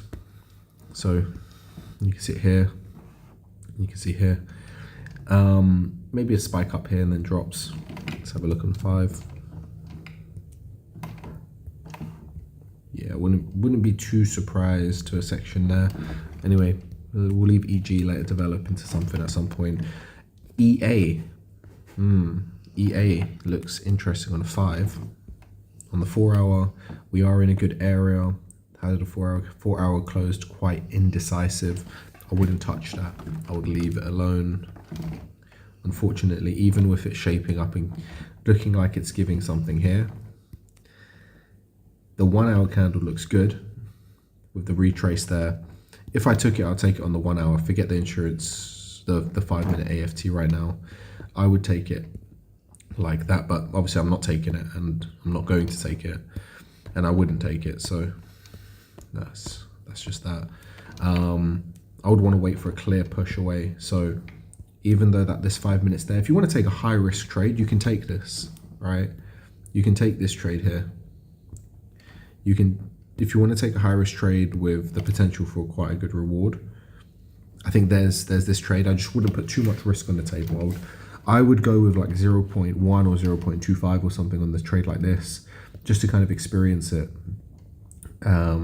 But yeah, I would probably go with around about 10 pips on this, and you'd basically play that to just see if it ends up being the one to kind of push. Trade like that's not bad. It's not bad at all, actually. I like it. It's just, I can see many reasons why this can be just a really hard trade to play. Because these are the sort of trades that tag you in, tag you out, tag you in, tag you out. But it's the ones that are positioned so right. If I flip this, it might be easier for some people to see. You see that? And then if I mark it up as well, you know, arguably, you've kind of squeezed up into this area as well. You know, if you want to, I don't want to really mark it up because everything's a little bit irregular, but you can see we filled the gap, we broke above, we came back in, we got insurance entry, and now we're getting that retrace. There's a trade there. As long as it closes and it retraces, you can set a 10 pip stop there. 5 minute candle is essential on this one for sure. New York session is just around the corner, so you got to take your pick on what you want to wait on. The odds are, from experience, this either retraces and you go, and you can probably either manage it with a reduced risk, or this probably just flies to the upside and then you get something like that, and then it just continues moving. So I'm not an EA fan. If it was a different pair, I would be more likely to want to get involved, but I'll keep an eye on this one. This one's definitely interesting, and then I've got the ones I already got on watch. Let me just flip that back. Yeah. So now we come into New York session. I am personally going to be looking to get a little bit more aggressive with my stops because session wise it could spike. So I'm just going to swap over to my platform and check my stops. Yep, through. Yeah, I'm quite happy. I think it's good. AU, I'm going to move to break even now. I'm not really bothered if that takes me for a break even because that capital preservation and protection, it's still early in the week. Do that, and then NJ's already at break even. So yeah, pretty happy with both sides of them. Now I've got 2 trades, risk off the table. We just have to let them play out. And then UK oil, unfortunately, sold off. I would have probably taken that on the 4 hour as well. Yeah, it's okay. I'm not bothered. It is what it is. Let's clear off all these charts anyway.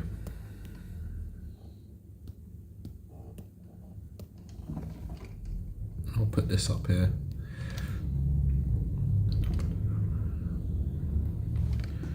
Cool.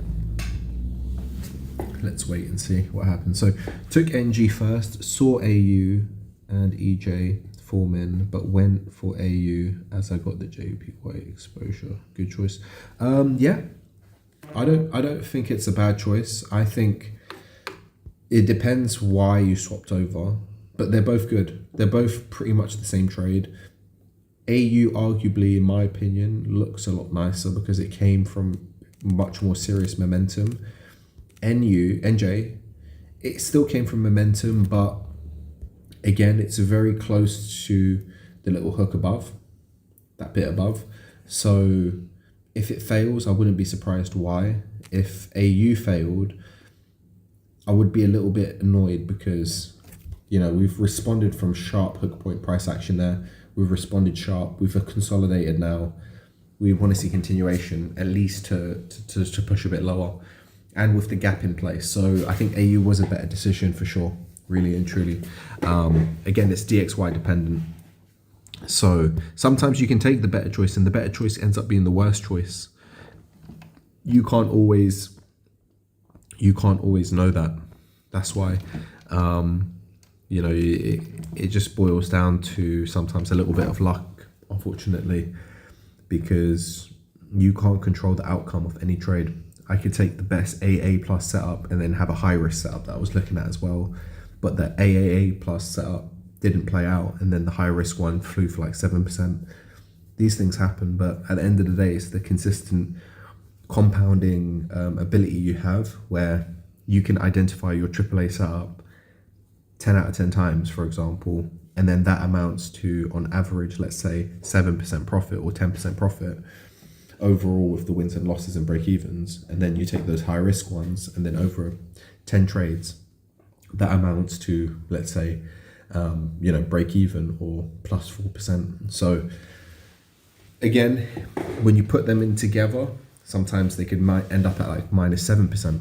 So it's like knowing your edge, knowing what data you're playing, what sample size you're playing. That's the most important thing that a lot of people get wrong. They start putting in too many variations of different trade setups into one trading account, and then the data is all over the place. So they don't have accurate data to represent their trading system, because their trading system is compiled of 3 or 4 or 5, 6 setups.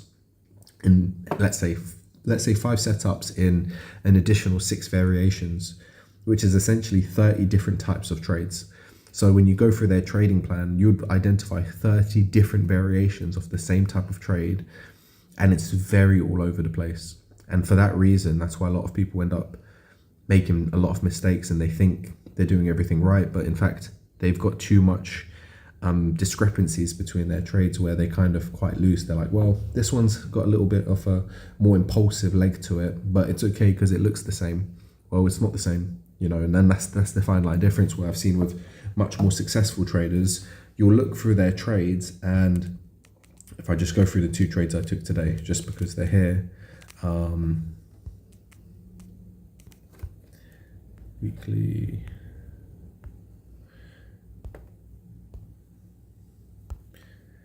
You'll see NJ and AU, how similar they are. And again, that's a trade-off of successful traders. So for me, that's me aligning myself with that better version of myself, where I know that consistently over a long amount of data, if I follow this process over and over again, in no matter what amount of trading sample size data I have, I've always ended up being successful and profitable at the end of each quarter. So that's something that you as a trader need to identify in yourself, that if you can find a trading system within your trading system, for example, you have your core based trading thesis where you understand your flags, you understand how price moves, your liquidity, your gaps, and all of these things, right? And then you understand how you're taking your trade setups from, let's say, positioning, from sequence, from entry, all of these things, leading up from higher time frame to lower time frame, or even just low time frame to low time frame, but your trading system specific. Once you identify the core entry criteria in combination with positioning and sequence, and then you can replicate that over and over again, and you can just do the same thing over and over again, you're going to then see yourself yielding extremely high results. But if you have too many variations in there, you're going to then struggle to find that data, and you're going to be all over the place. And this comes into one of my favorite quotes, which is by Bruce Lee, right? It says, "I fear not the man who's practiced 10,000 kicks once, but I fear the man who has practiced one kick 10,000 times." And it's the exact same thing as I'm saying right now, is you can have a trading pattern that you can practice 10,000 times. And if it's just the same pattern you practice 10,000 times, think about how good you'll be with that trading pattern. But if I've practiced 5 or 6 trading patterns, but you know, I'm taking the same entry, I'm taking the risk entry, but I'm taking it on 5, 6, 7 times. Again, I'm spreading my skill set over so many different variations that the data is not going to represent the probabilities of taking that particular type of trade setup, because I've got too many variations. So I'm actually taking different trade setups within my trade setup. I hope that makes sense. Next question was, took a reduced risk entry on AU, so it's still at my entry. I will be waiting for the 4-hour close. See, 50%. I'll manually close for 0.5% loss. Okay, I think as well, you might be thinking in the right line with the 4-hour, right? But again, with everything included, I wouldn't worry, man. Like, you've set it. I think the best thing you can do is just leave it now and walk away. I know that's a very difficult thing to accept, but this is how you're going to build that self-trust with yourself as well, is that you're either going to take the loss or you're going to take the win. And at the end of the day, when you take the loss, you're going to be like, okay, well, why did I take the loss? Well, I took the loss because I entered it here and I put my stop loss there. What could I have done better? How can I have mitigated against that, this and that? Obviously, if you want to take the 0.5, take it. It's not a problem. But I would just say stick with the original plan that you had in place. And if your criteria says if price pushes here, then I take 0.5% loss, then fair enough. I just know sometimes it's better to learn from not making too many discretionary decisions. In fact, I find that the best trades that you can take is where you can take a trade, but you don't have to make too many decisions after it, right? And it's like one of those situations where it's so high probability now that it either goes, and if it doesn't go, then I'm completely wrong, and it's probably not going to do anything that I thought it was going to do. And that's kind of like the line where you want to be, where it's like, you've decided I'm taking the reduced risk entry on this now. So I'm in reduced risk entry territory. If price retraces to the upside, then I'm wrong. If you don't want to take the loss, then take the break even now and then look for a better trade later. And I know that's difficult because we want to be in a trade, but sometimes it's the better thing to do. Sometimes if price didn't respond in the way you thought it was, then it's probably not the trade you thought it was. Like, you can already see some red flags to it. I can too. Well, that's why I'm at break even. This is corrective. You know, it's we failed to continue here. We created continuation, and now we're creating another correction. Under a correction, it's becoming corrective, right? There's too many corrections in this place here. It's either this is going to just repulse right into the downside here, or for New York session, it just sells off, or it moves to the upside. And then this, and I'll just draw it on quickly, ends up being something like that. I don't genuinely think that's it, but you know, it ends up being something like this, and then it makes its way higher. And it's just, again, it's not the trade that I was trying to look to play. I'm looking to play value area to value area short. This is, if this comes back up, that's not my 3-touch, right? Because when does a 3-touch look like that? Not much, right? So again, you've got those variations in place. I don't think you're going to be shorting that anyway. I think the position is good. Right now the market's just fearing people out of the market. People who are overthinking it, they're getting taken out. Keep it so simple. You're either in the trade or you're out the trade. Don't be in between. It's a difficult place to be. If you think it's coming for 50%, get out your trade at break even, set the order at 50% for the H4, and then get repositioned at a better entry, because that's what you truly believe is the trade thesis, and then add that as your data collection. When you go back in ASR on this trade and you're like, I took the reduced risk entry, but I genuinely knew it was coming back for the 50% retrace for the 4-hour close, etc., etc., and it does all of that, and then you're thinking, man, I could have just done that. Well, the truth is you still can. Even if it means taking a tiny loss, you might save yourself a bigger loss, but at the same time you get better protection. So then you can play a bigger move. So you can get repositioned on 50%, put your stops above or wherever you want to put it, and then you can play that move down there. You might be thinking, oh, but the risk reward is slightly different, this and that. It doesn't matter. The whole idea is to be in the trade. So whatever you think is the best idea, do that. If you feel like you have to get out of the trade now, and price doesn't go up and it sells off, and then you don't even get tagged in the trade, and you got out the trade, and that's going to make you feel bothered, then don't get out the trade. Take it for what it is, and if it plays out, it plays out. If it takes you out, it takes you out. But you have to be very decisive and just make that decision. As a trader, that's the one key skill that's going to make you very successful, is that when you understand what you need to do, you can just make a decision and stick with it. And that's why having a good trading plan and understanding it like the back of your hand is so important, because when I see a trade that meets my trading plan, I don't hesitate. I just take it. It's become an unconscious competency for me. I see it as second nature, the same way as if somebody throws a ball to me, I'll catch it naturally, right? I'm not gonna let it hit me in the face, because I built the skill as a kid from passing the ball around to catch a ball and to dodge a ball. Whereas you've probably done the same. It's the same thing with your trading. When you do something long enough with repetition, the brain starts to remember it, and it can do it subconsciously. The same way you know how to hold a spoon, or you know how to wash your hands, for example, right?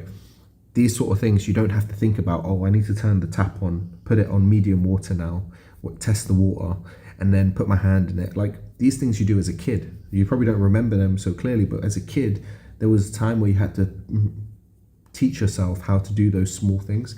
It's the same thing with trading. It's how you're going to build it up. You have to teach yourself slowly, gradually, and you'll get there. That's why also a lot of parents become successful a lot quicker, because a lot of their skill set comes from teaching, and that's the mastery level, right? They're able to see things from a child's perspective, to be like, okay, I need to teach them this way. So then they reincorporate the ability to learn again. So then when they approach something like trading, they treat it in the same way they treat their kids. They say, okay, I need to learn this. I need to teach myself. How do I teach myself? Well, how do I teach my kids? Same way. It's the same thing. I don't have kids, I have dogs. I've trained my dogs, which is great. And obviously that's probably helped a little bit, but it's besides the point. So I think in terms of where we're at break even both trades. It is what it is. It's a waiting game. I'm not going to be looking for any trades in particular. I am still keeping an eye on UK oil, but I'm becoming more neutral now with price action. So I will wait. I'll set an alert. Let me just set it here now. Haven't set an alert in a while. Create an alert. So when price comes in, taps into that area there, it will alert me and let me know. If you guys don't know that tool, it's a great tool to use. It basically just helps you not be by the charts. It can alert, you can set it so it alerts your phone, or you can set it so it alerts your computer, and then it just rings ding ding ding ding, and then boom, you know when to look at the trade. A great thing to do is maybe even put it a bit lower so that you kind of get a bit more time to prepare for it, so you can forecast it well.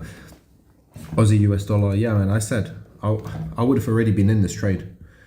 You still can, it's probably at the same place. I would have just jumped in there personally. I mean, it's a high risk trade. It's similar to the one we were looking at EN or EA or something like that, but again, I'm playing it for the zone where we're positioned, and I would want to see this go long. The only thing I don't like is the wick to wick situation. It just feels like this can still come back up and tap into it. So if you really want to know my honest opinion, before I was looking great, and for a high risk trade, if I can afford it, or on low risk, I would take this trade, hands down. But if you're not in a position where you want to be taking a high risk trade and you want to kind of just wait for some higher quality sort of low risk trades, which can kind of yield you a 3-to-1 and so forth, leave this one out completely. I just think that in terms of everything there's enough here to take the short, and that's a good trade. So if you want to take that trade, I would back you 100% on this trade and say it's a decent trade. You can manage it into that low at least. You can move to break even when you tap into this section here if you want to. I don't think so. I'll be looking to at least come down to this section here. And then if we start breaking through, it turns into quite a mega trade, about 10-to-1. So it's a longer term hold. You can't micromanage it, this and that, but it's high risk. That's all it is. It's a higher risk trade. I just think there's better trades on board. I don't have Aussie US 100 on watch, Aussie 200 on watch, but weekly wise, yeah, man, you're good. You're good. I just, yeah, like I said, man, it's not my preferred pair today, so I'm not all in for it, but it can sell off from where it is. That's all. Thanks, Kunal. You've helped me think of decision making in different light. Yeah, no, absolutely, man. Do you know what? This game is all about perspective. It's all about positive attitude and a good, healthy perspective. If you can build a strong perspective to your financial growth, you will grow financially. Genuinely. If you believe you're worthy and you do the things that a person who's worthy does, you'll get better results. If you are somebody who dwells in self-doubt, depression, and all of these things, then unfortunately you are a depressed person, but you can fix that. You can start acknowledging what's making me feel sad. Is it because I keep losing trades? Okay. How many trades am I losing? Well, I'm losing like 5 trades in a day. Okay. Well, if I reduce the amounts of trades, will that make me feel less depressed? Yeah, it would. Okay. Can I still make more money and take less trades? Yeah, absolutely, I can. Okay, how can I do that? Well, it's going to require me to put in some more work, get out of my comfort zone. The same thing I said about the roller coaster earlier. I need to find a way to not repeat these patterns. So again, trading can really take out everything from you, man. Like, I've been in that place where I've done everything and I thought I knew everything, and then the markets just hit me without any care in the world, and it's knocked me back, and then I've realized, wow, I'm not as good as I thought I was. Should I give up? And then I realized it's not about giving up. That's not the real thing here. It's about how can I get better? That's the rewiring process in itself. What can I do better next time so I don't have to feel this way? And then you change a little bit, and then you feel the same way again, and then you do the same thought process again, and you figure out something else. And then you keep doing that, and you get better and better and better until the point where you then come to the realization that the problems that you faced before are such a small issue, and now the bigger problems you have is, where do I allocate my money? How do I make my money work for me? And those are issues that you will face in the future when things get slightly better. But like I said, you want to preserve that good energy for you to improve on yourself. Sometimes in solitude you're going to learn the most. Like, a lot of people, a lot of people message me and they're like, Kunal, you should be trading this amount, you should be so far. And I'm like, sure, I do get that, but you have to understand that I took out time for myself to better myself and build better skills, better a better psychology, better technicals, better thought process, better routines, but all of these things. And especially if you follow me on my my YouTube shorts or Instagram reels or TikToks, whatever, they're all the same, just copy and pasted. If you watch any of those and you follow the journey, you'll see as well, like, it's a process. It took time to build and implement, and I'm still doing it right now, but I've only been improving every single day and putting in a small little tweak. Even when I was unwell, still putting in a little bit of tweak every day and pushing myself out of my comfort zone. And it's because of things like that that I've been able to get better and better and better and more confident and build that belief system as well. Like, you know, a lot of people don't realize this, but success isn't something that you see all these people get so quickly. And we know that it takes, hard work and effort, but a lot of people don't know what hard work and effort really is.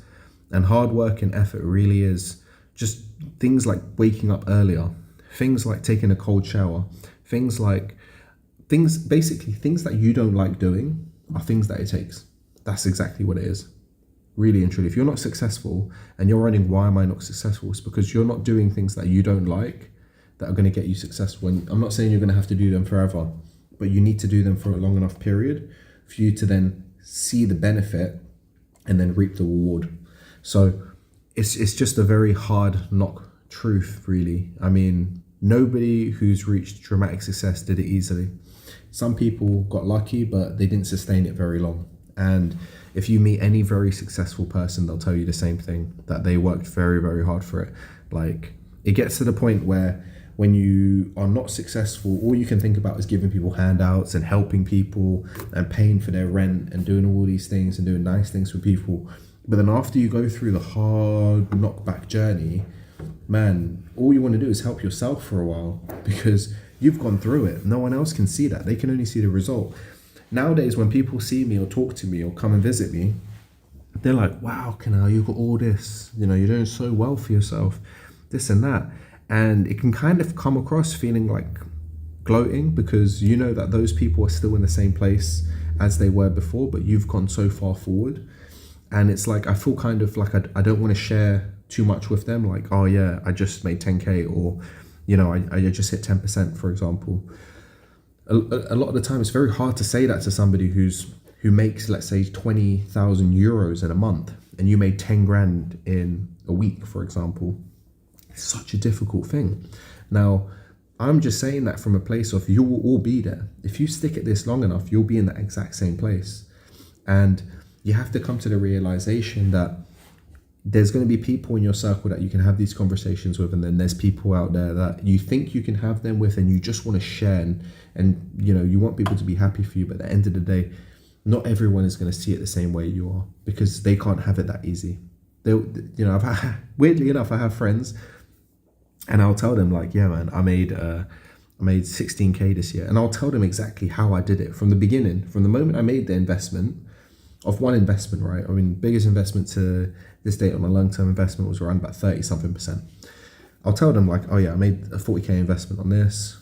And then they'll see at the beginning, they'll be skeptical. And then even when it's done, it's like, still looking there. And then after when the traders like basically made its move, it's like, then they're like, you know what, I'm thinking about it now.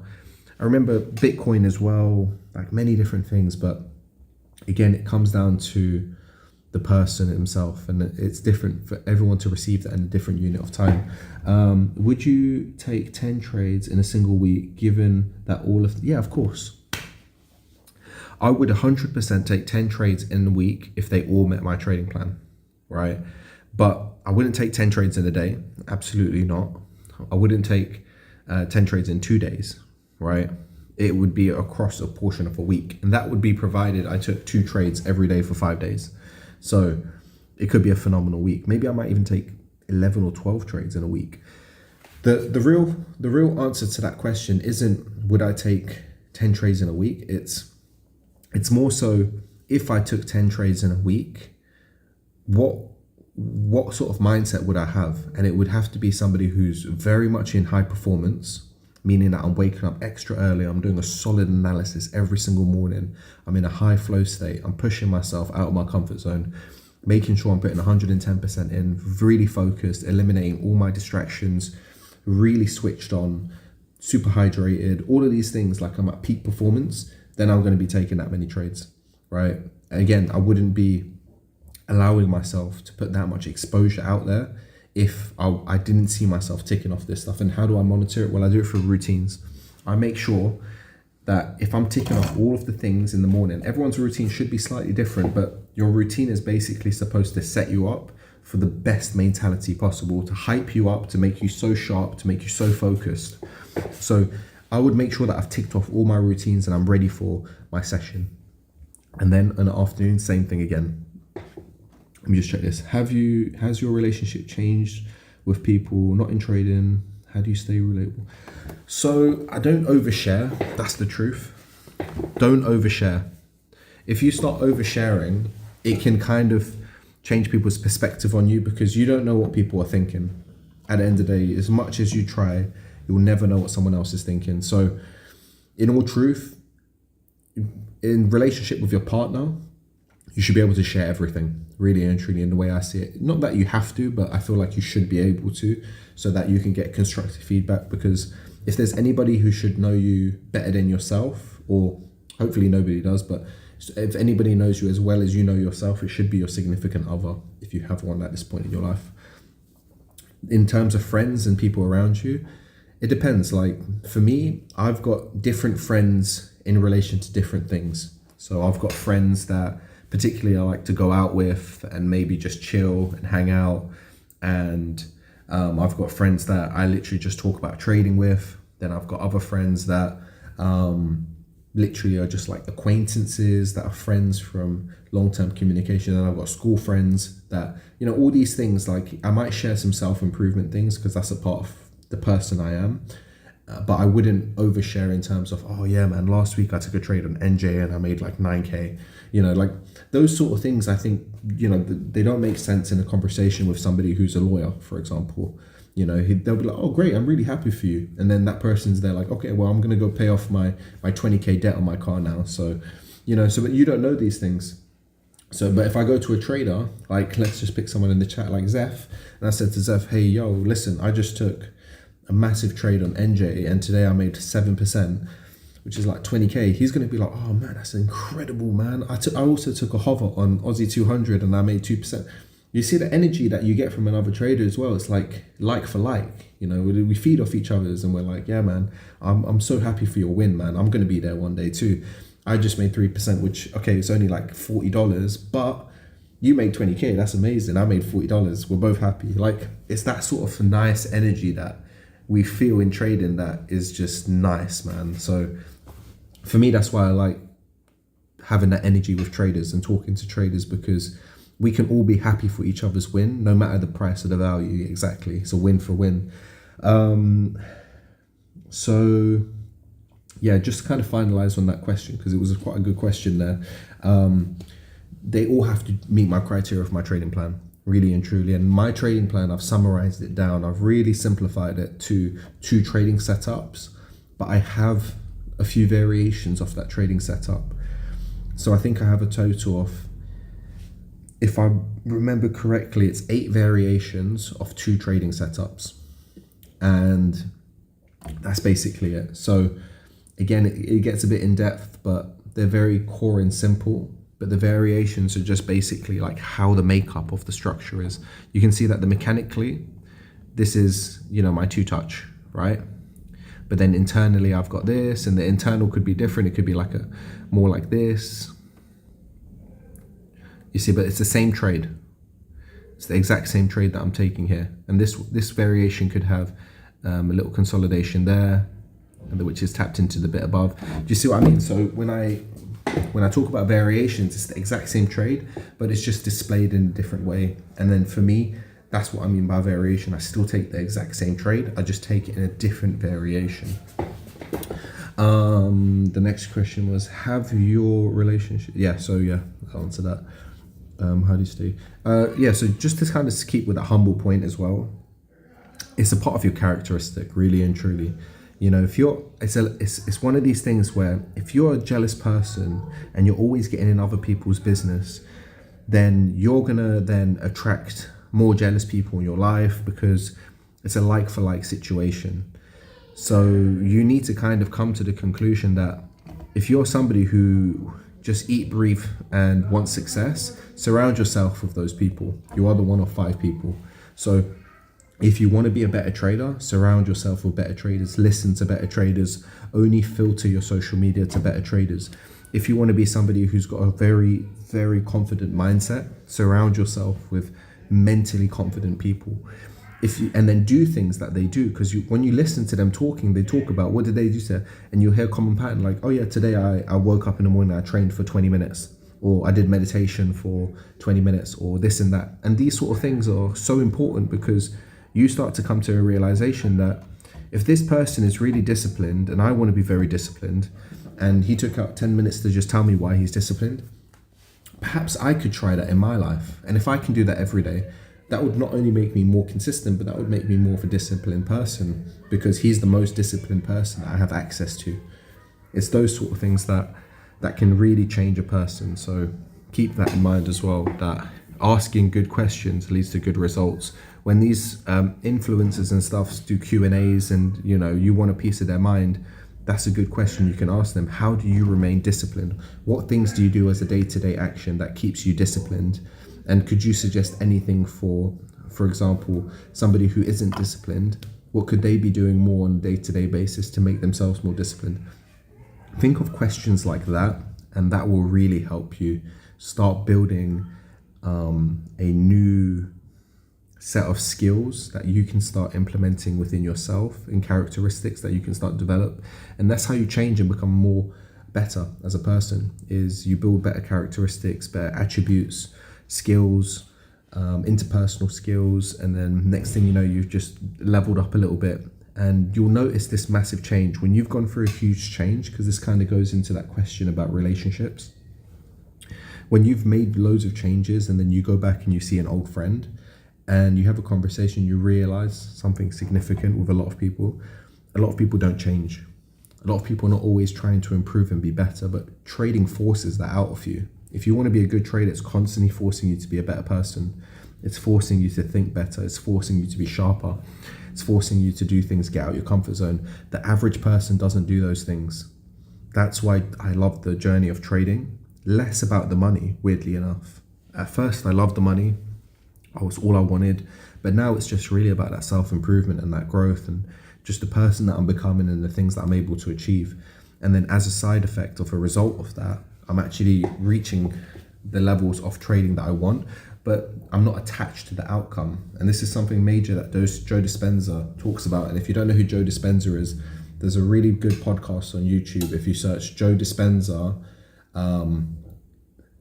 detachment, or unattached from the outcome, I think that's what it is.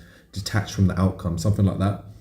Honestly, that speech itself, I listened to it maybe about 7 times on a bus journey to somewhere, I think to Athens or something.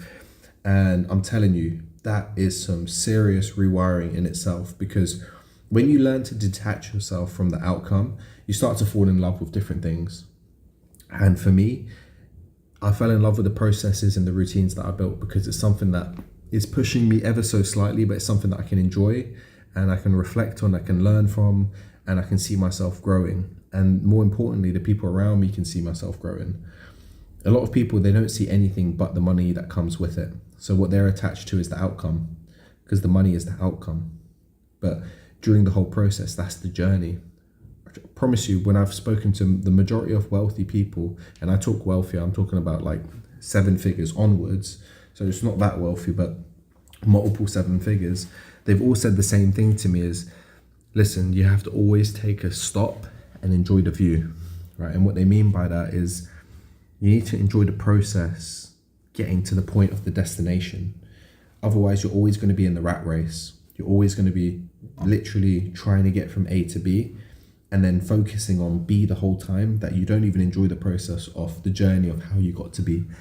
And then within that journey, you've learned so many things, so you can't skip lessons. That's why people who always go for trading signals or trading bots, they miss the whole point of trading. They miss the whole fun side of growing themselves, becoming better, becoming sharper. And all of that is transferable skills. Believe it or not, I started learning the piano by myself. I mean, okay, I did learn a bit when I was a kid, but I picked it up really quickly over a portion of a year because of the discipline I developed over trading. I was able to craft a very, very strong body because of the discipline that I got through trading. And maybe some of the frustrations and stuff I was able to take out in the gym and whatnot to push myself. But again, a lot of the things that I've been able to achieve were how I did one thing was how I did everything. So if I gave everything to trading, I gave everything to everything else I was doing as well. And then it just was transferable. So again, it comes into your characteristic. What is your understanding about daily profiling and 4-hour candlestick pressure leading into the area? How does that affect your confluences on a trade? And what do you consider before taking such? Okay, so I've got about 5% left on my tablet, so this will probably be the last question. Main important one here, I think, is daily profiling. Very good confluence to have when you're building the trade thesis. So you want to go top-down analysis. For example, let's use AU, NJ, for example. We go to the daily. We can see in a daily perspective, the daily candle is good here, right? We've tapped into the area of interest. We've washed out here. It's good. So in terms of that, it's great. We can instantly go down to the 4-hour because we're not trading the daily at this point. The 4-hour, we then, like you mentioned, pressure leading, right? We can see it led to the upside. It rejected. So it's basically showing that the momentum was only to get there. Obviously, you know, if you're running full speed, it's very hard to go at a full stop. Like if you ran full speed at your hardest, you know, you don't get to the finish line and just stop. You know, you have to kind of slow down and you take a few more steps. That's basically what it's like when we get to these points. Everybody's just running, and then boom, you tap into it, and then you have to kind of take a bit of step backs, and then you can turn around and come back out. That's the situation that you see over here. So it's a part of that strong push, and then we make a U-turn and come back. And that's what we saw. We saw that U-turn, and then it came back over here and closed. Basically gave us the retrace candle confirmation. And then that's like then the first signal in price that we could potentially be turning around. Then we had the smaller consolidation, and then this was the higher probability little first flag, call it, and the better positioning as well. So again, it comes down to building the trade thesis. You have to add it all together. You can't get to the 15-minute if you haven't used the 4-hour and the daily and all of these things. Like you need to build the trade thesis. You can take small intraday moves. You can scalp little trades here and there, but sustainably for a long term, you're not going to make those big winners. You're not going to make those huge trades. You can, if you're like a 1-minute trader and you have a really good edge and you can, you know, trade in certain market conditions, sure, you can do something. But again, I'm all about building a sustainable, consistent way of trading so I can make money over a long period of time and create a career out of it and not have to spend so many hours by the charts every day. I mean, don't get me wrong, I do spend many hours by the charts, but I have a choice to do it. Like right now, I'm choosing to be by the charts. I could go off and do a whole bunch of other stuff if I wanted to, but it's just a personal choice that I've made to jump on this live. So yeah, how does this affect your confluences? Okay, wait, hold on, what's that? And how does that affect your confluences on the trade? Yeah, so the tablet is going to die very shortly. There we go. Let's see, wait. Yeah, so I did kind of cover that whole question. Just wanted to double check it. Yeah, so you kind of just want to build that. So the momentum that comes in, I mean, you do have to collect data as well to get a better understanding. A lot of people, you know, when you start out, you're creating value area data. Like once you've collected, like for example, once you have that data in place, you can now go back and look at it. So if you've gone off and you've collected data value on value areas, you don't have to go off and collect it again. You can go back to that old data now because you're experienced. And now you can go over it and you can see, okay, let me see all these value area data collections, and then you go through it and you see, okay, how did price respond on the 4 hour from there? Oh, interesting, they all did this common similarity. You marked it up the same way we talked about data collection earlier on in this video. It's the same thing. So you'd basically go through that old data collection, and then you'd come to the conclusion and you'd be like, oh, hang on a second, I see similarities here. So this is during price rejecting at this point. I see on the 4 hour that we have this very common pattern in terms of candle shapes, and then we have this sort of consolidation that follows, and then you start learning things about it, and then next thing you know, you feel like a wizard. All right, sweet. Before my tablet completely shuts down, I'm gonna end it here. Guys, thanks for jumping on. I hope there was a lot of value taken in this, because I did kind of go on for a bit. I think we went on for about an hour and 35. So guys, if you have any questions, let me know. Hit me up on Instagram and I'll get back to you. I'm gonna just finalize and prep for New York session now, and then we'll see how that goes. Take care. See you later.